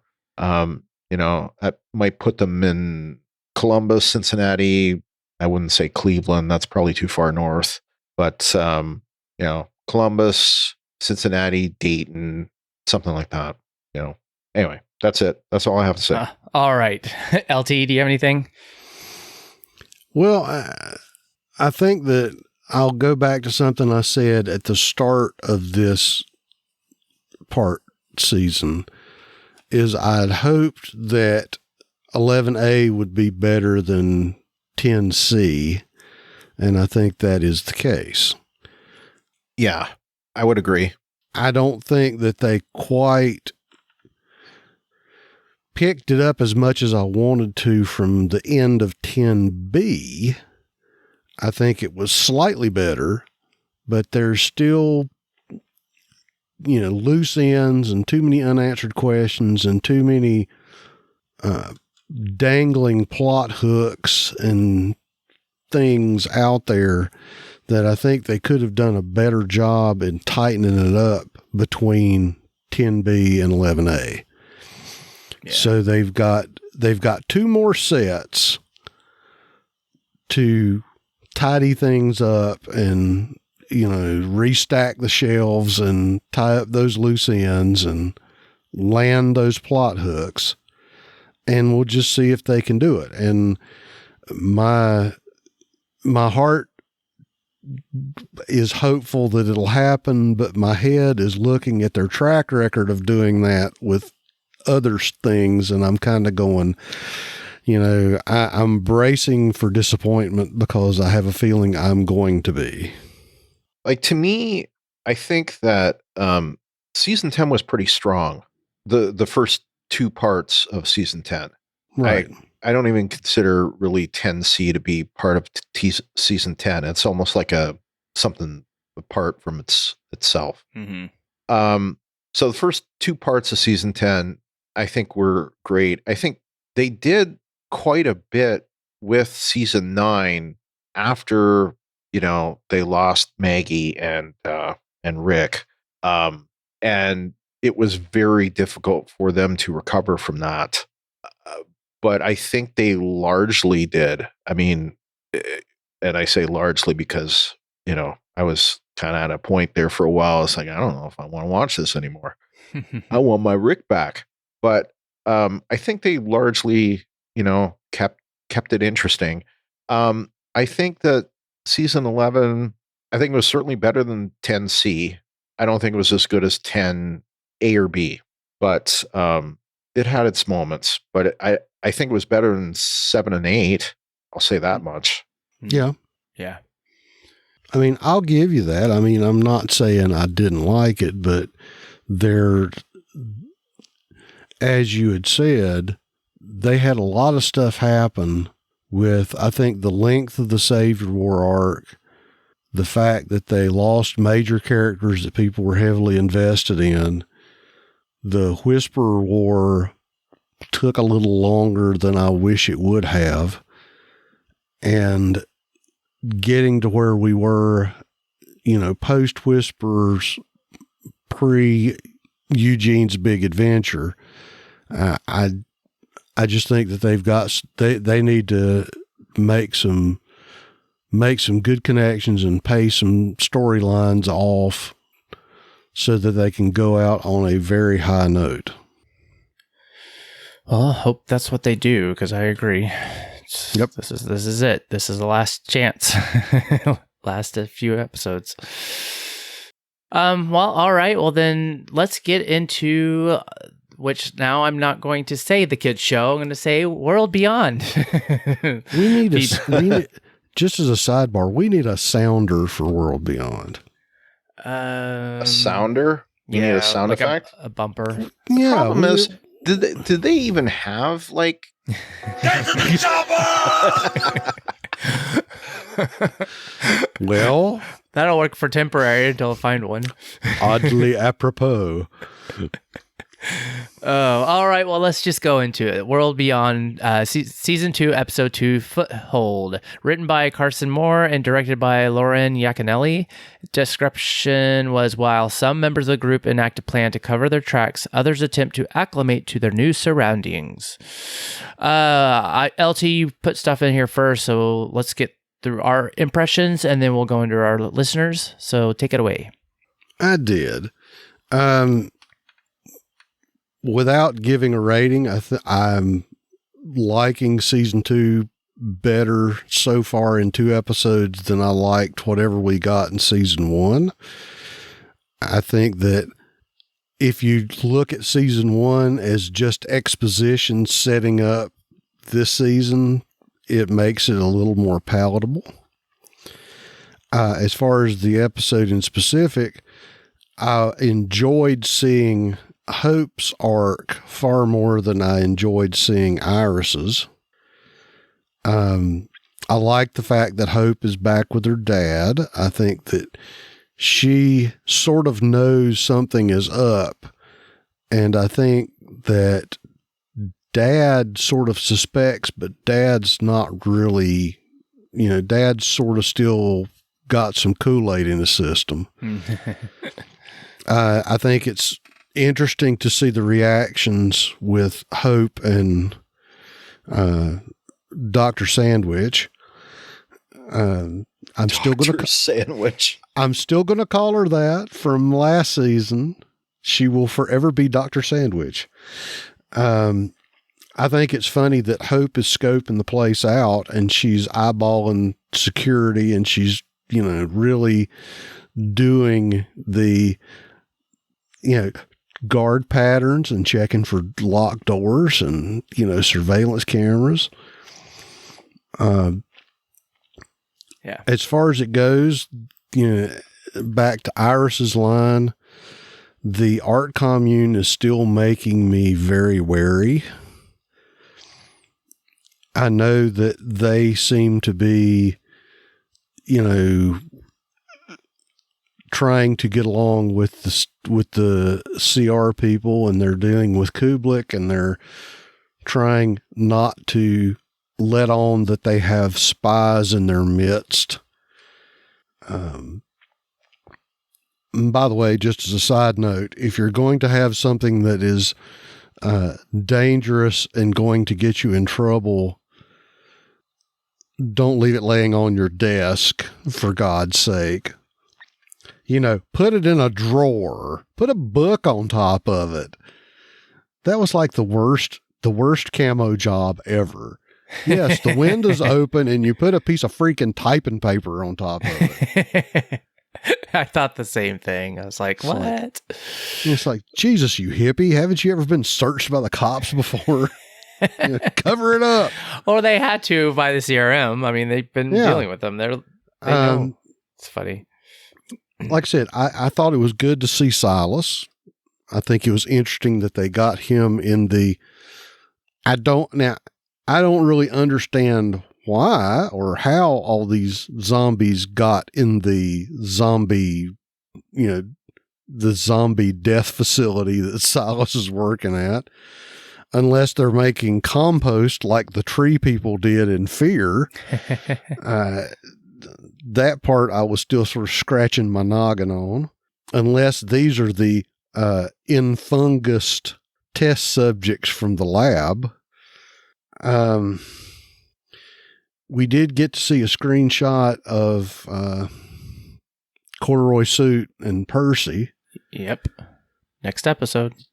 So, we do know that they're still doing something and that they may have some screen time.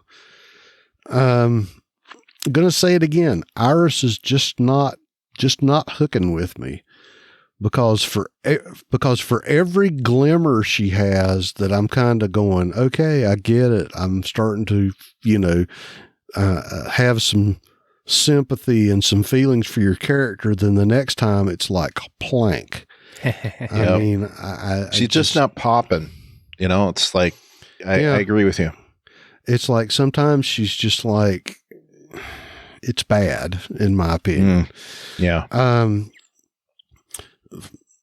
Now in my notes, I have the boys, and it's Felix and Felix's boyfriend. I can't think of his name right off the top of my head.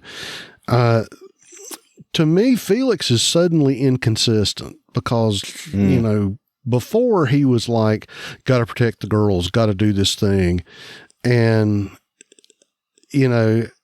now he just seems kind of wishy-washy. I don't get the same focus and resolution with that character that I did last season. You just, I'm struggling more with parts of the Iris and Felix storyline than I am with the Hope part of the storyline. And I wonder how it's going to be with, like I said, Percy and the suit when they show back up, to see how they are doing. Mm-hmm.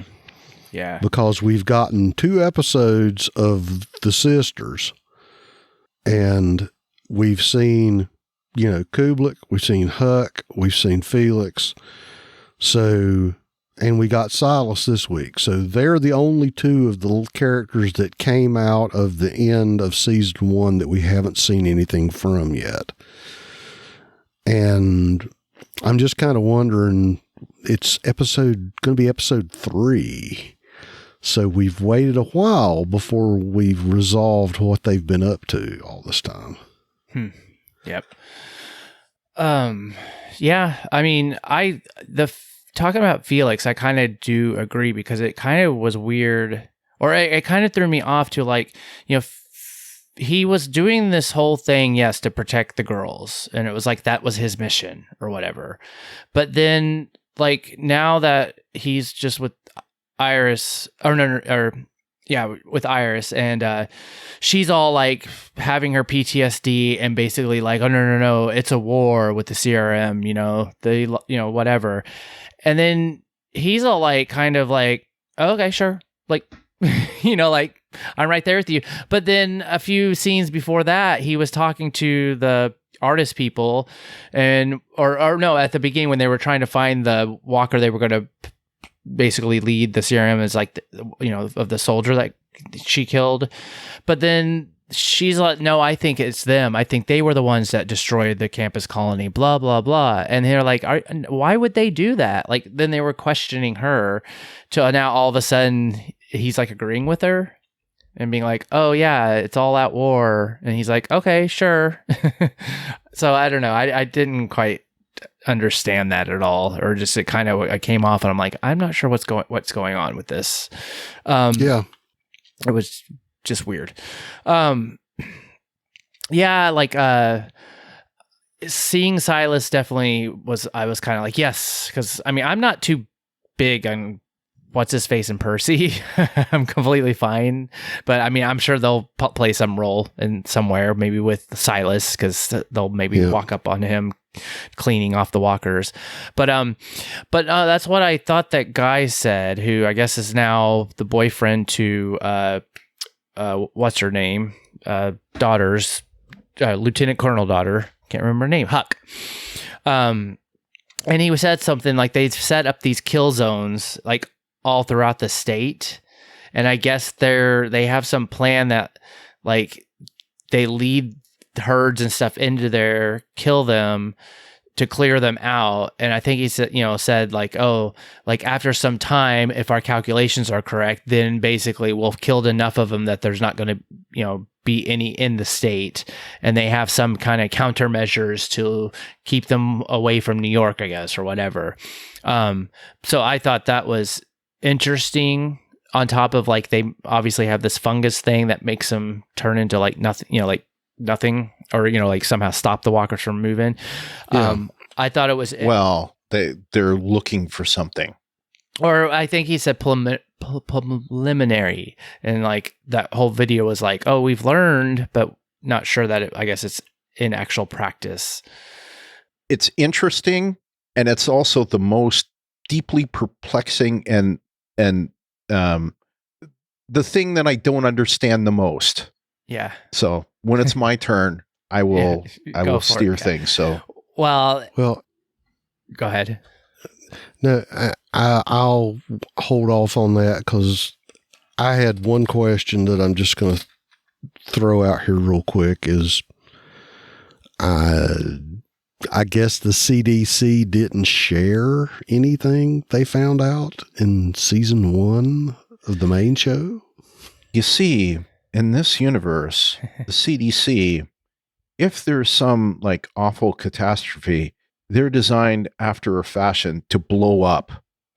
And therefore never Everything's gone. Yeah. Well, I was going to say, maybe whoever took over from Fauci was about the smarter. Yeah. But I just go ahead. I just think that we knew more about the zombies 10 years ago than apparently the CRM knows now. Yeah. Yeah. And in some ways, like, what's his face? Milton, the governor's, lackey, knew some things that, the CRM didn't know, or at least he knew years before, so. Oh, CRM, they keep killing off massive batch of people. So they don't get have me enough. wrong. Don't get me wrong. They've learned some things, but, yeah. Okay, so is it my turn? Yeah, go for it. Okay. This story doesn't make sense to me. It hasn't made sense to me since we found out, and we suspected from the very beginning, that the CRM killed Omaha. They leveled it. Mm-hmm. They killed the campus colony. The more evidence that we get, the less it makes sense to me. Okay? In an apocalypse, the one thing... Okay, Renee, please give me this one, okay? I know you hate him, but the one thing that Negan says is that people are a resource. Obviously, this is something that the CRM have never learned, because they would have they destroyed 100,000 people, and whoever knows how many thousand in at the campus colony. For what? Why did they do this? They have this system they're working on to eradicate the zombies, right? Both in the culling of them and this fungus that they're working on. Okay, the fungus is one thing, but whatever. But wouldn't you want to put that stuff out in Nebraska or out towards on the other side of the Mississippi, so that I don't know, those that are out there won't come out to New York State, and like she even said it this time, that these bands of walkers just like aimlessly travel throughout the continents, just and just destroy whatever they come across.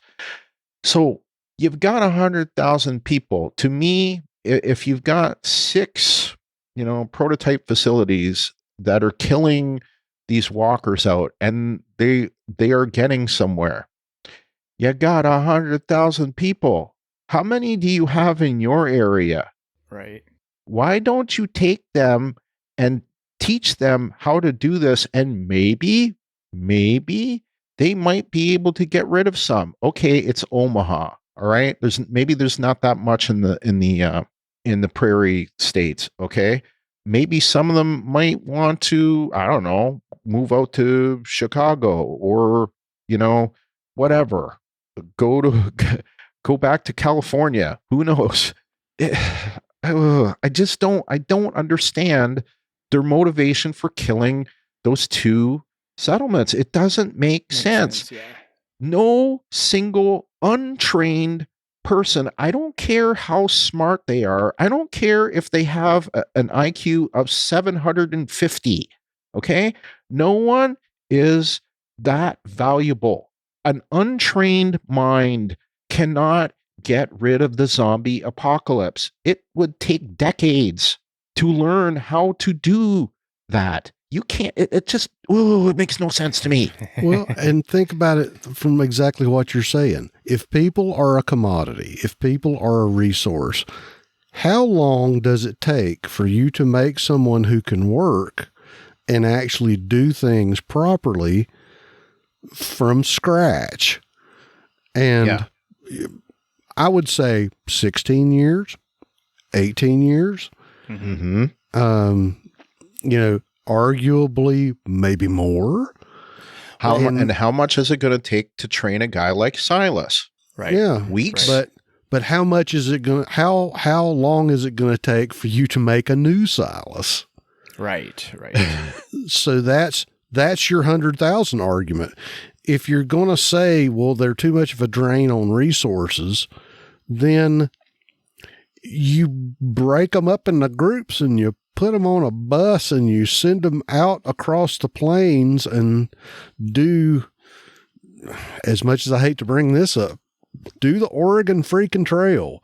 Put them in a wagon and say, go west, young man, and send them out to another state. But, spread your colony far and wide. Well, right. Yeah. Why wouldn't they want to have, other than we can see that they have some kind of they want control over things, because the whole point of their little research center where Dad is they're saying, hey, work for us and do it, or work, we'll do something bad to you, whatever. But you're there to train the next generation, and then that next generation trains the next generation. Yeah, but that's the problem.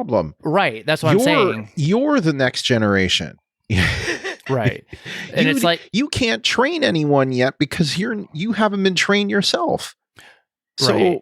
It's 20 years from now, you'll start training the next generation. But until then, you will be the one getting trained. Yeah.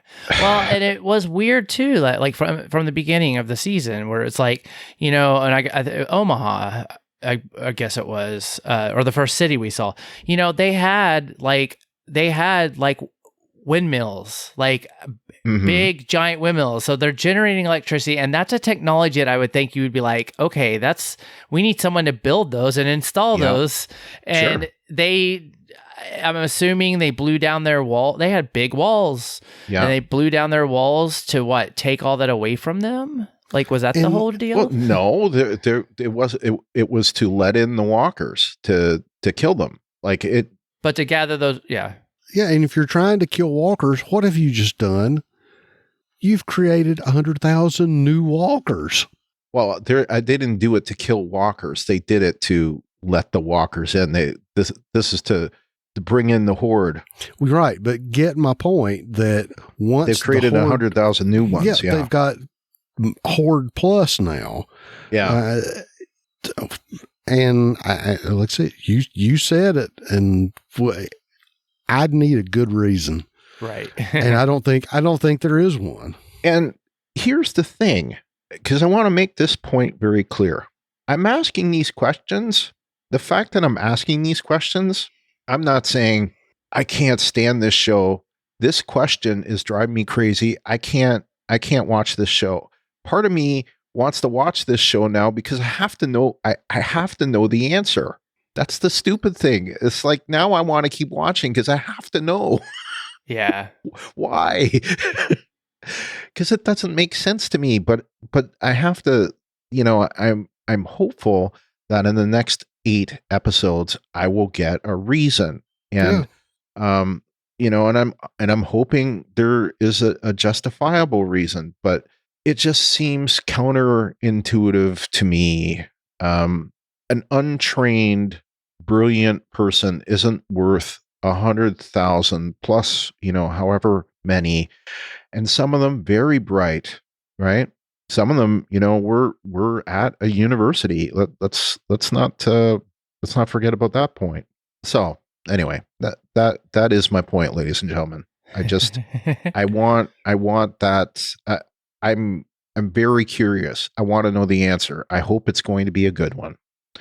So, I am interested in the system, and it was the fact that hearing about this system made it even more curious. Now, getting a little bit more into this, by the way, we found out that the guy that Iris killed wasn't Kublik's lackey, which we thought that he was, but he's not.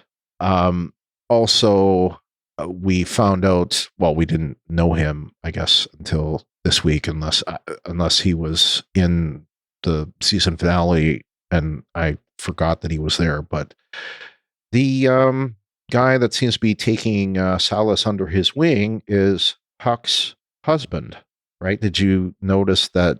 I knew. I didn't realize. I don't remember if she said she had a husband or not. He was looking at a photo. Yeah, of her. And she was in the photo. So anyway.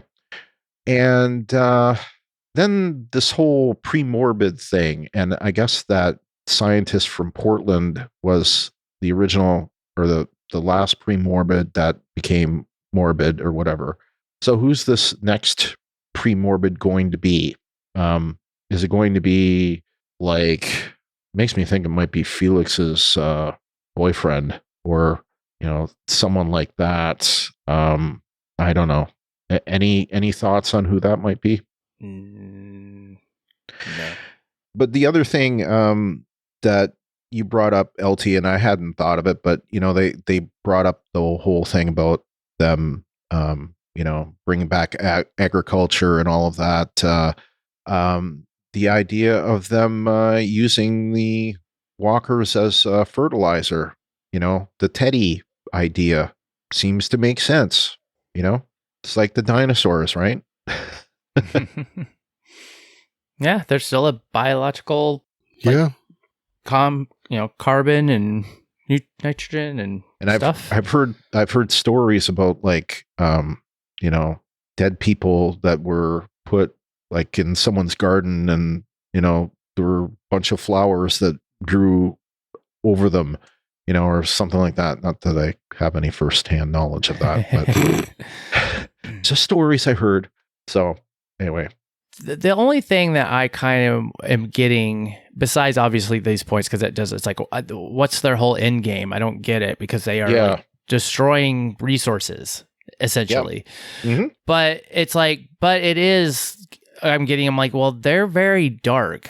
They're very almost, dictatorship and by ruling on it with an iron hand, because they are always the lieutenant colonel and talking to the dad, and was just the way she's talking to him, be oh yeah, but then you kind of messed up, and now we're gonna kind of hold it against you, and you're here to work. It's they have some control, and it's also the whole artist group. What is it that they need from them? Why are they still there?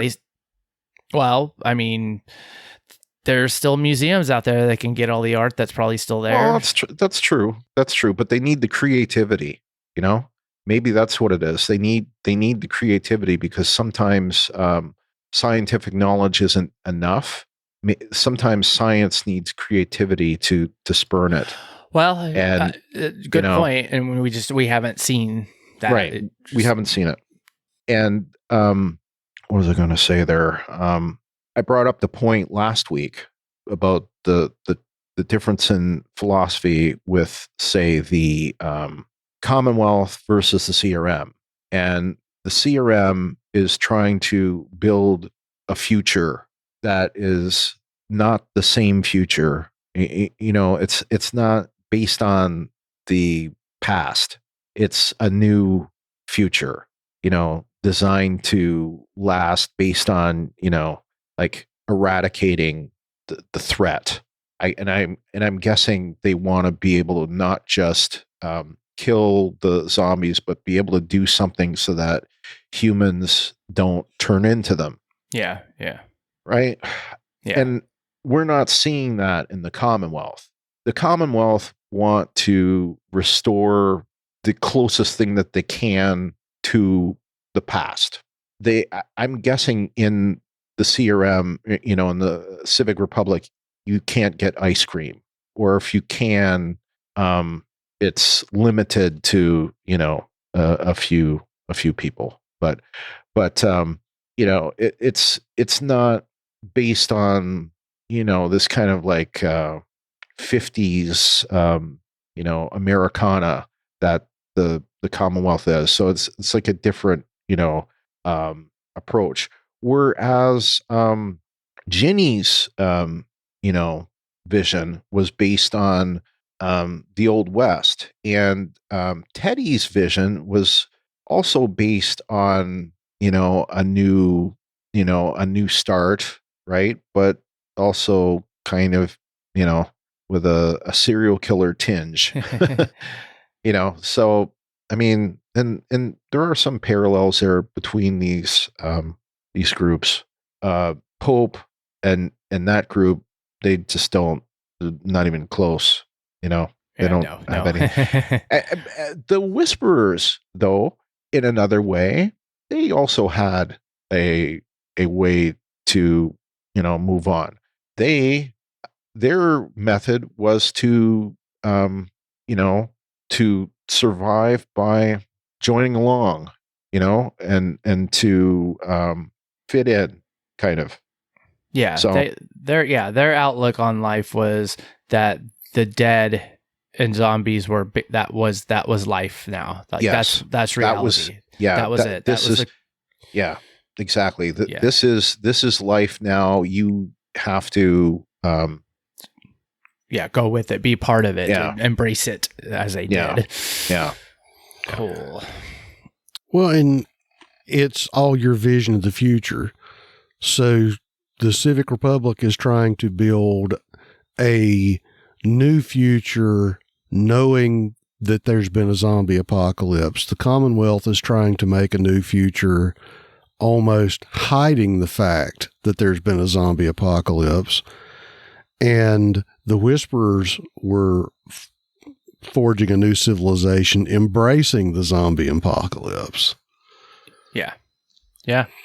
That I think the one big difference between the CR and the Commonwealth that I'm seeing is the Commonwealth almost, it's kind of like a family that's in denial of your little sister that's got, something, a physical defect or lost a leg or something, that we just sort of don't talk about it, and we play around it, and there's nothing wrong. There's nothing wrong with little Boopsy. Everything's fine.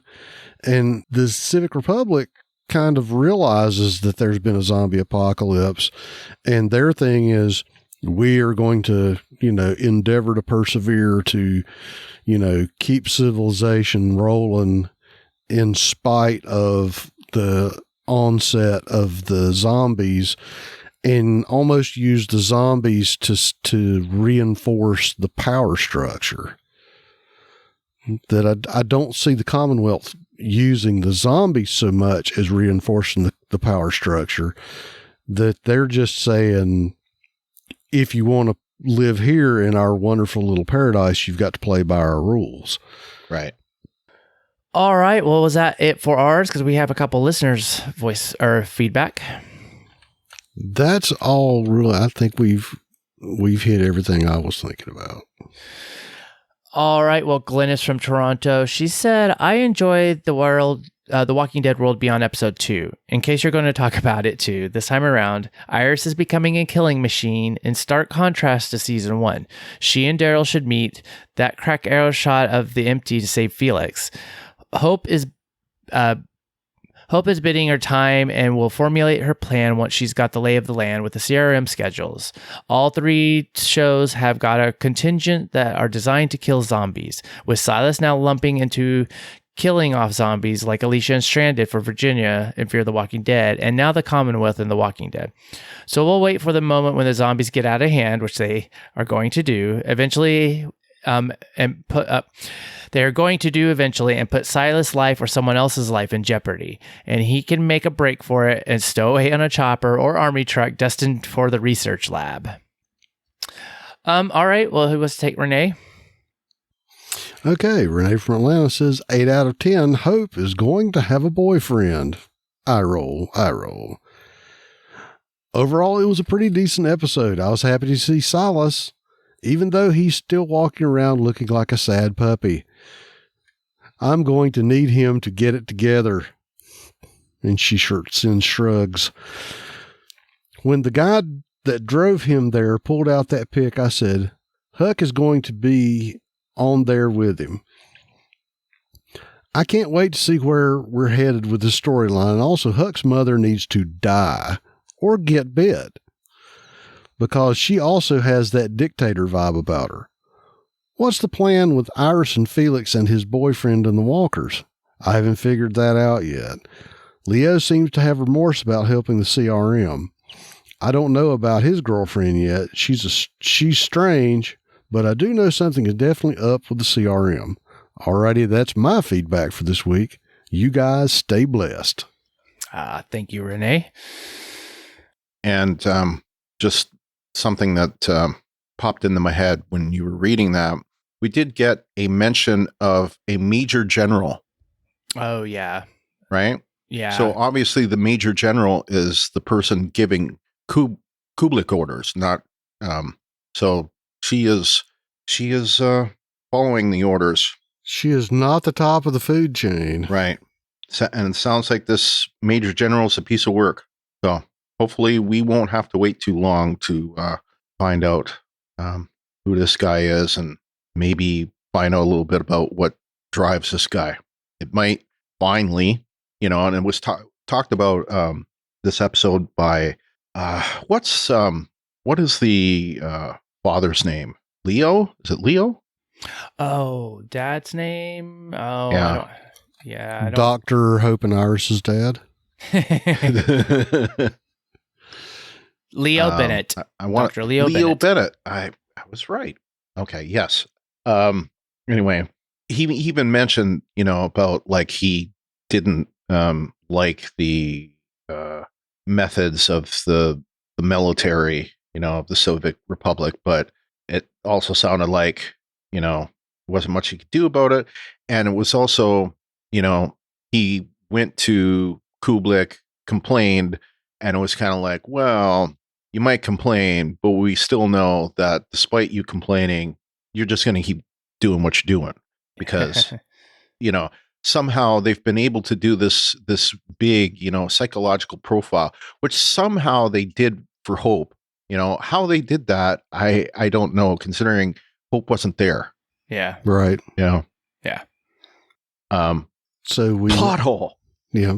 Well, like I said, we still have, Dr. Hope and Iris's dad and Dr. Sandwich doing their thing. And of course, sadly, they have, he used to be Dr. Portland, but I guess now he's Dr. Specimen. Yes. So I wish they would at least tell me why. Was he just sloppy one day and got bit in the lab? Or did he ask the wrong questions?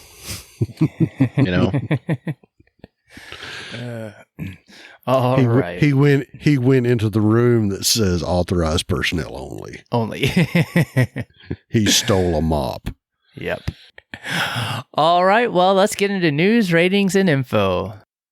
There's a couple weird stories on the news. All right. So, a lot of news this week.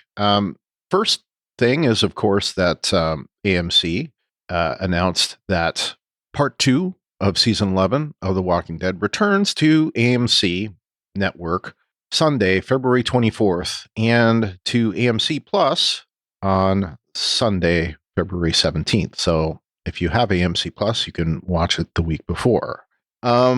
Even, I'd say, bigger news this week. This was announced yesterday, Tuesday the 12th, a new series which had been talked about, but it has finally been given the green light. Tales from the Walking Dead has been picked up to series at AMC.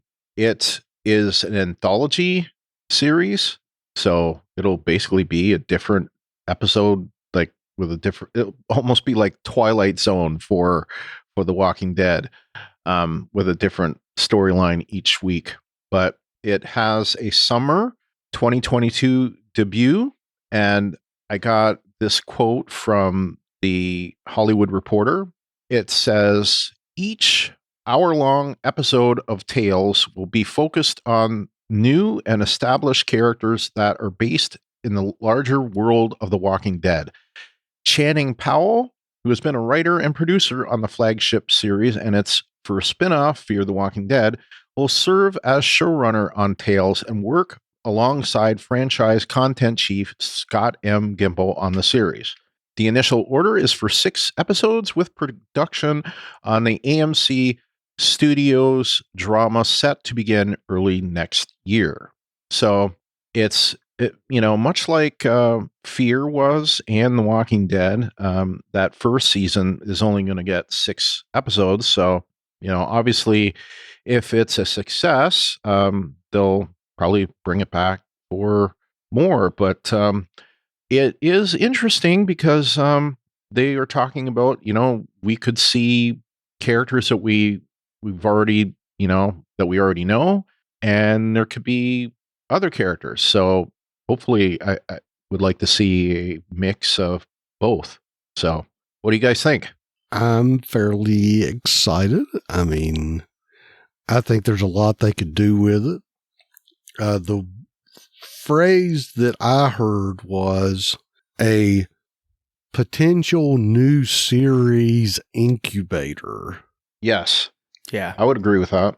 That apparently if they have an episode with 2 new characters and, the ratings are high enough and the interest group polls well enough that, we could see, the Jim Bob and Loretta Walking Dead adventure show, or whoever it may be. Mm-hmm. Yeah, and I was going to say they had said they're going to do some existing character stories. There's going to be new characters. There's going to be new places, new situations. So new styles. We could see animated. We could see 3D. We could see things that are in another zombie apocalypse, maybe. I don't know. Maybe we could see the zombie apocalypse going on in a different continent or a different country or different area that we haven't seen before. Yeah, that would be so. Certainly I'd like to see it with different characters. Yep. I'd like to see it with scientists. The military. What's the military doing all this time? Maybe they've. What's it like to survive this on a tropical beach? Or yeah, like Hawaii. what's the zombie apocalypse like in Hawaii or Barbados or Aruba? Is it bad there, or is it basically a place that you would want to get to if you could? So anyway, I like it. It could suck. It could not suck. Backdoor pilot is the kind of thing that I guess you're talking about, LT, and I could see that happening. Now, I wanted to highlight who is Channing Powell. Why? Because Channing Powell has been heavily involved in The Walking Dead, has written as many episodes of this show as anyone. Probably Angela Kang and Scott M. Gimple, might be the only people that could match her. But here are some of the episodes that she has written over the years. So I'm just gonna go through this at 60 miles an hour. So season 4, episode 5, Internment. That was Herschel's big episode. So, at the prison. Season 4, episode 10, Inmates. She wrote that with Matthew Negretti, who's the showrunner on World Beyond. That's the one where we see Abraham, Rosita, and Eugene's first appearance. And that's the one also where Glenn and Tara, first kind of meet, and they're, going down the road.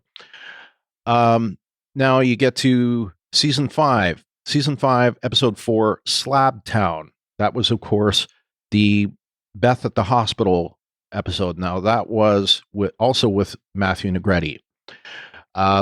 Season 5, episode 12, Remember. Now, Remember was the episode that they first get settled into Alexandria. They arrive there the previous episode, but they, go through the interviews and stuff like that.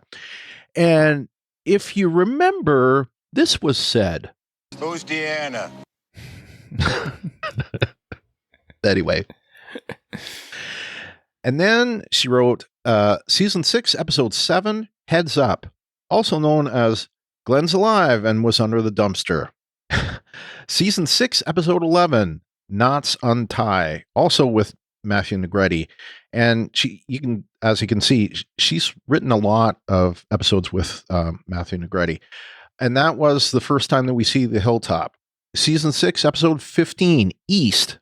Now that was also written with Scott M. Gimple. Best thing I can remember about that one was Carol flees Alexandria, and she's got that sleeve machine gun, and she mows down the saviors with that. And Morgan and Rick go after her. Season 7, episode 5, Go-Getters. And this is with Simon at the Hilltop. Carl sneaks into a savior's truck. Season 7, episode 8, Heart Still Beating. Also written with Matthew Negretti. This is a big one. This was a mid-season finale. This is where Olivia is killed by a rat, and Spencer is, his guts are, cut all over the place by Negan, and that's the one where you got no guts. Anyway, season 7, episode 10, New Best Friend, the Jadis episode. Season 8, episode 2, The Damned, also with Matthew Negretti again. This is where the return of Morales. Season 8, episode 3, Monsters, also with Matthew Negretti again.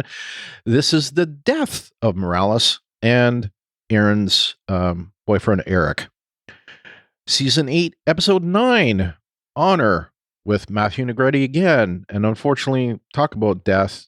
This is the one where Carl dies. Season 8, episode 10, The Lost and the Plunderers, with Angela Kang and Corey Reed. This is where Simon kind of goes nuts and kills all of Jadis's people at the garbage dump.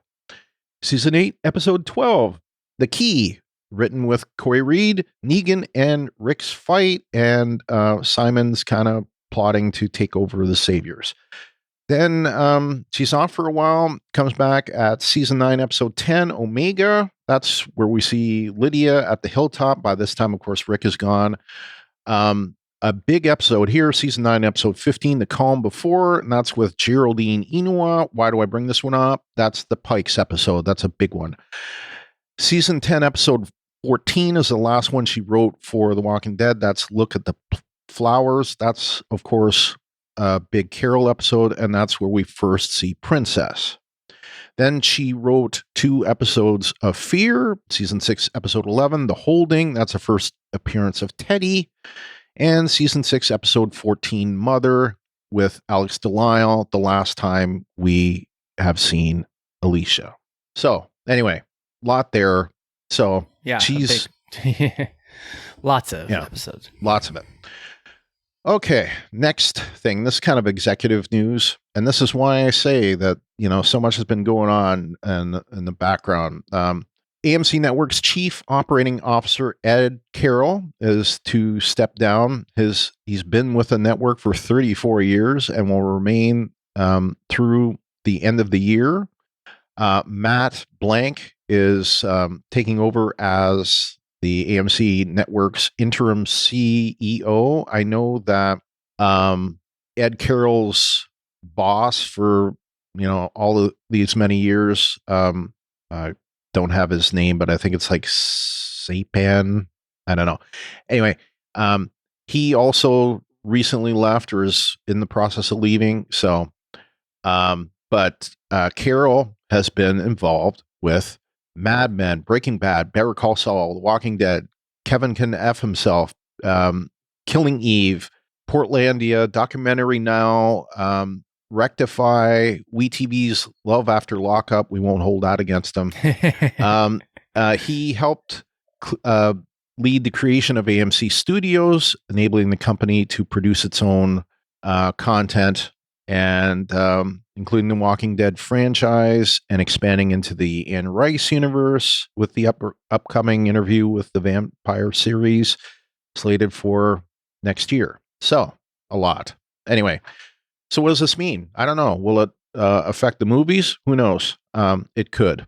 So, anyway. Yep. Lots of stuff going on. Lots of changes. So, with a All new right. CEO, there may be new emphasis on something else. Yep. Yes, there could be belt tightening. There could be, we're not going to do this anymore. We're going to get into reality. We're going to have reality zombies. We're going to see if we can make zombies a reality. Or we're going to Anyway. Or we're going to go back to showing old movies like we used to. Yeah. Yeah, exactly. All right. So for ratings this week, The Walking Dead season 11, episode 8, it was up this week. It got a 0.53 in the 18 to 49 with 1.914 million viewers. That is up from last week's 0.47 in the 18 to 49 with 1.891 million viewers. In the 18. In the 25 to 54, it was up with a 0.76 versus a 0.68 last week.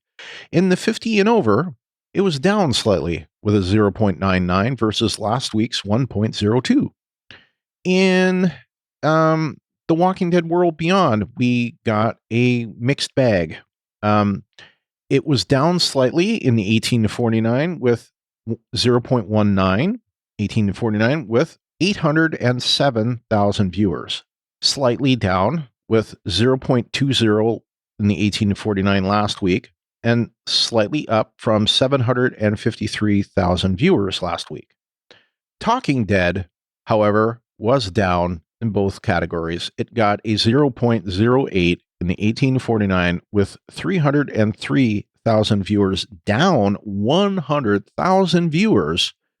The population of Omaha in the zombie apocalypse. It's because of them. It's because of the CRM. They killed them.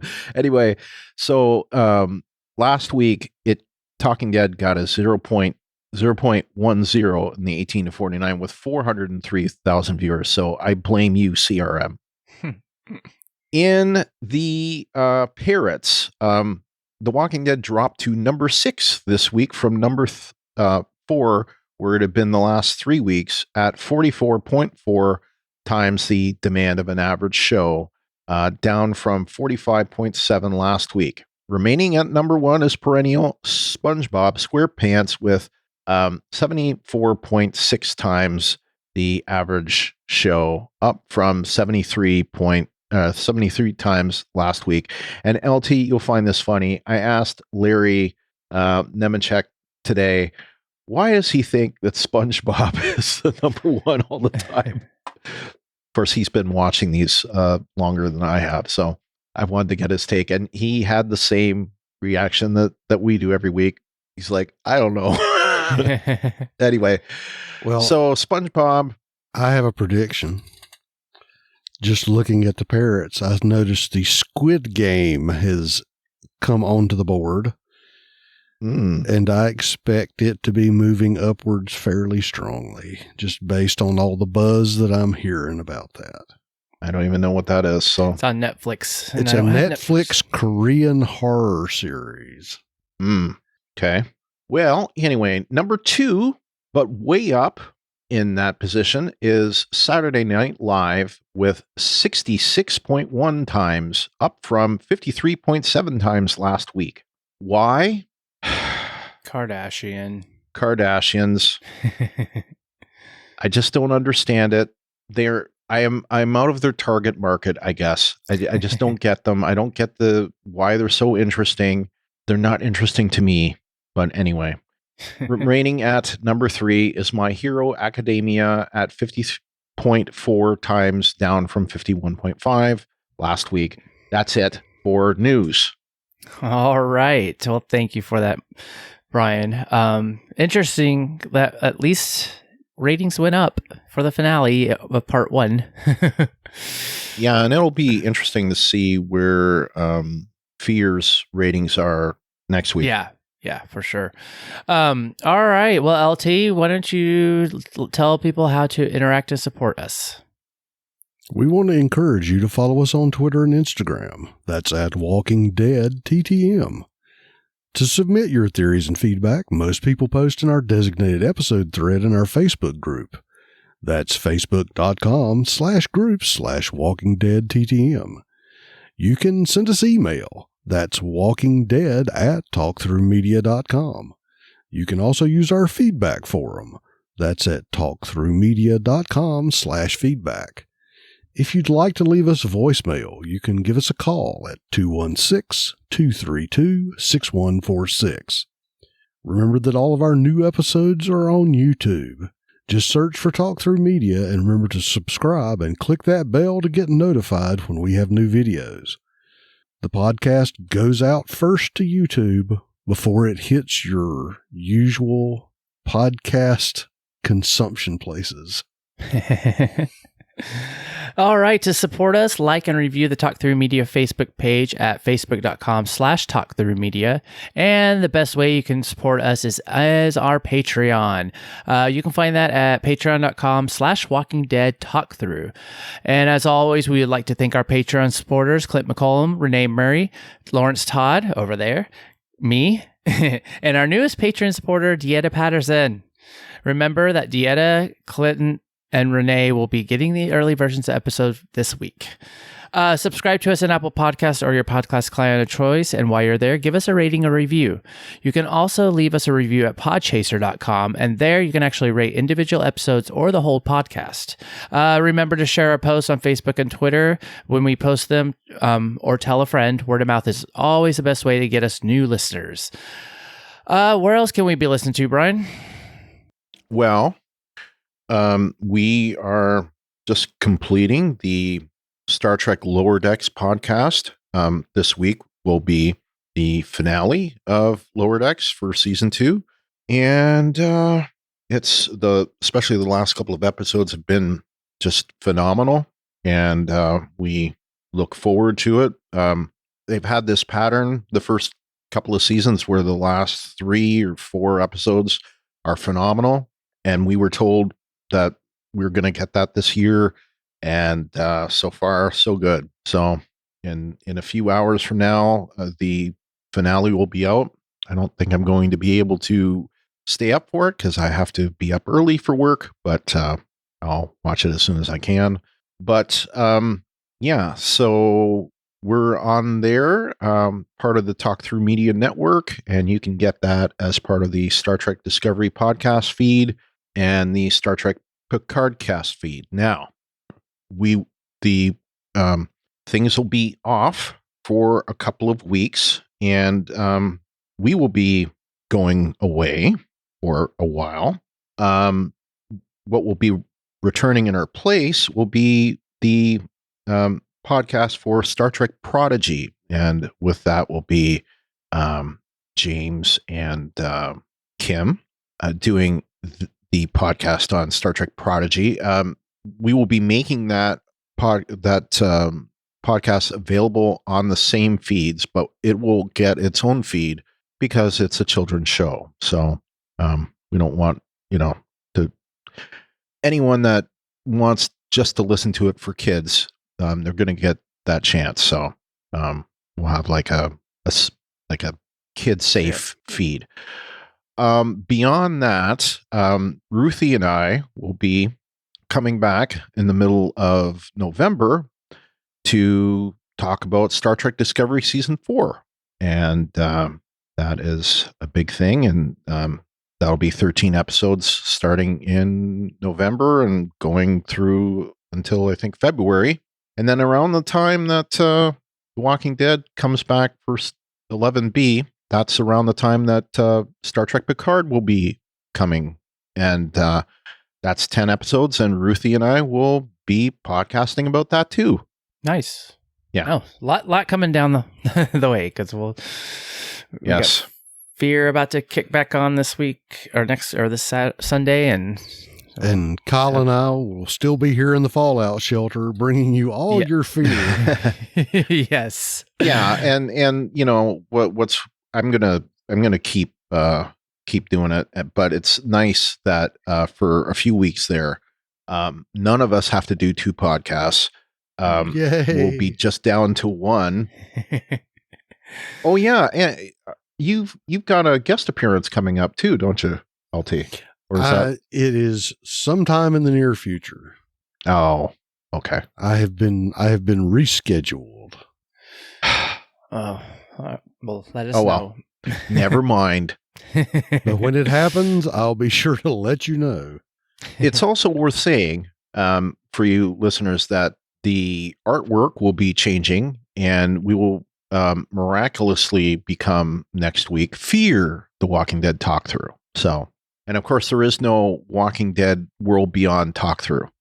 No, it's just part of the little blurb, which actually can last a while. Yeah, it's just Fear the Walking Dead talk through. Yeah, with additional World Beyond. Yeah, and those podcasts are still on the main feed, but there's actually a separate feed for just Fear. So just not that if you listen to this feed, you don't need to subscribe to that one, but one person in particular does. Yes. All right. Well, the next episode of The Walking Dead season 11 episode 9 is going to be on February 20th 2022.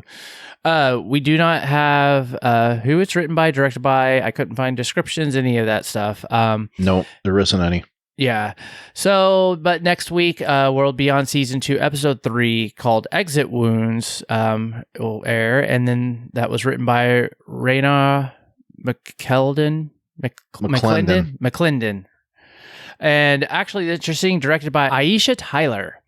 So this should be interesting. I know she's been wanting to direct and be part of the show. I just well, she directed Fear. Which episode? I couldn't find it. I don't know, but I know she did direct season 6, episode 13, JD. That was, of course, the episode that we meet John Dory's father and June, of course. Yeah. No, will be interesting to see what she does for World Beyond, crossing over to a different part of the world. The description of Exit Wound is an attempted grift leads to a precarious situation. Huck is given an ultimatum as she readjusts to her old life. And then, of course, Fear the Walking Dead, Season 7, Episode 1, The Beacon, this Sunday. Written by Ian Goldberg and Andrew Chambliss, and directed by none other Michael E. Satrazemis. I couldn't find an AMC... I couldn't find a description for this everywhere, but on YouTube it was said, while most of the landscape is destroyed by nuclear warheads, Strand thrives in one of the few inhabitable places left. Strand search for survivors, uncovers a stranger with an unexpected, and then it was ... So, oh, you couldn't find one because I have one right here. I wish I had known that. You should have put okay with an unexpected hat, or Yeah. Teddy brought about his vision of the end. When he detonated warheads, it will be up to those who survive to decide what the beginning will look like. Huh. Much different than the one I had. And I also see, in the aftermath of nuclear destruction, Strand thrives in the new world. Well, we know Strand is going to have some issues with Morgan, and I guess who else he runs across? Yeah, I mean, I've heard two things. I've heard that it's awesome this season, and I heard that it's crap. So so I've been looking forward to it. So I think it'll. Let's just hope that it doesn't kind of fall off the last half of season 4. All right. Well, so until next time, I'm Kyle. I'm Brian. And I'm LT. And this is the Walking Dead Talk Through. Good night, everyone. Good night. Good night.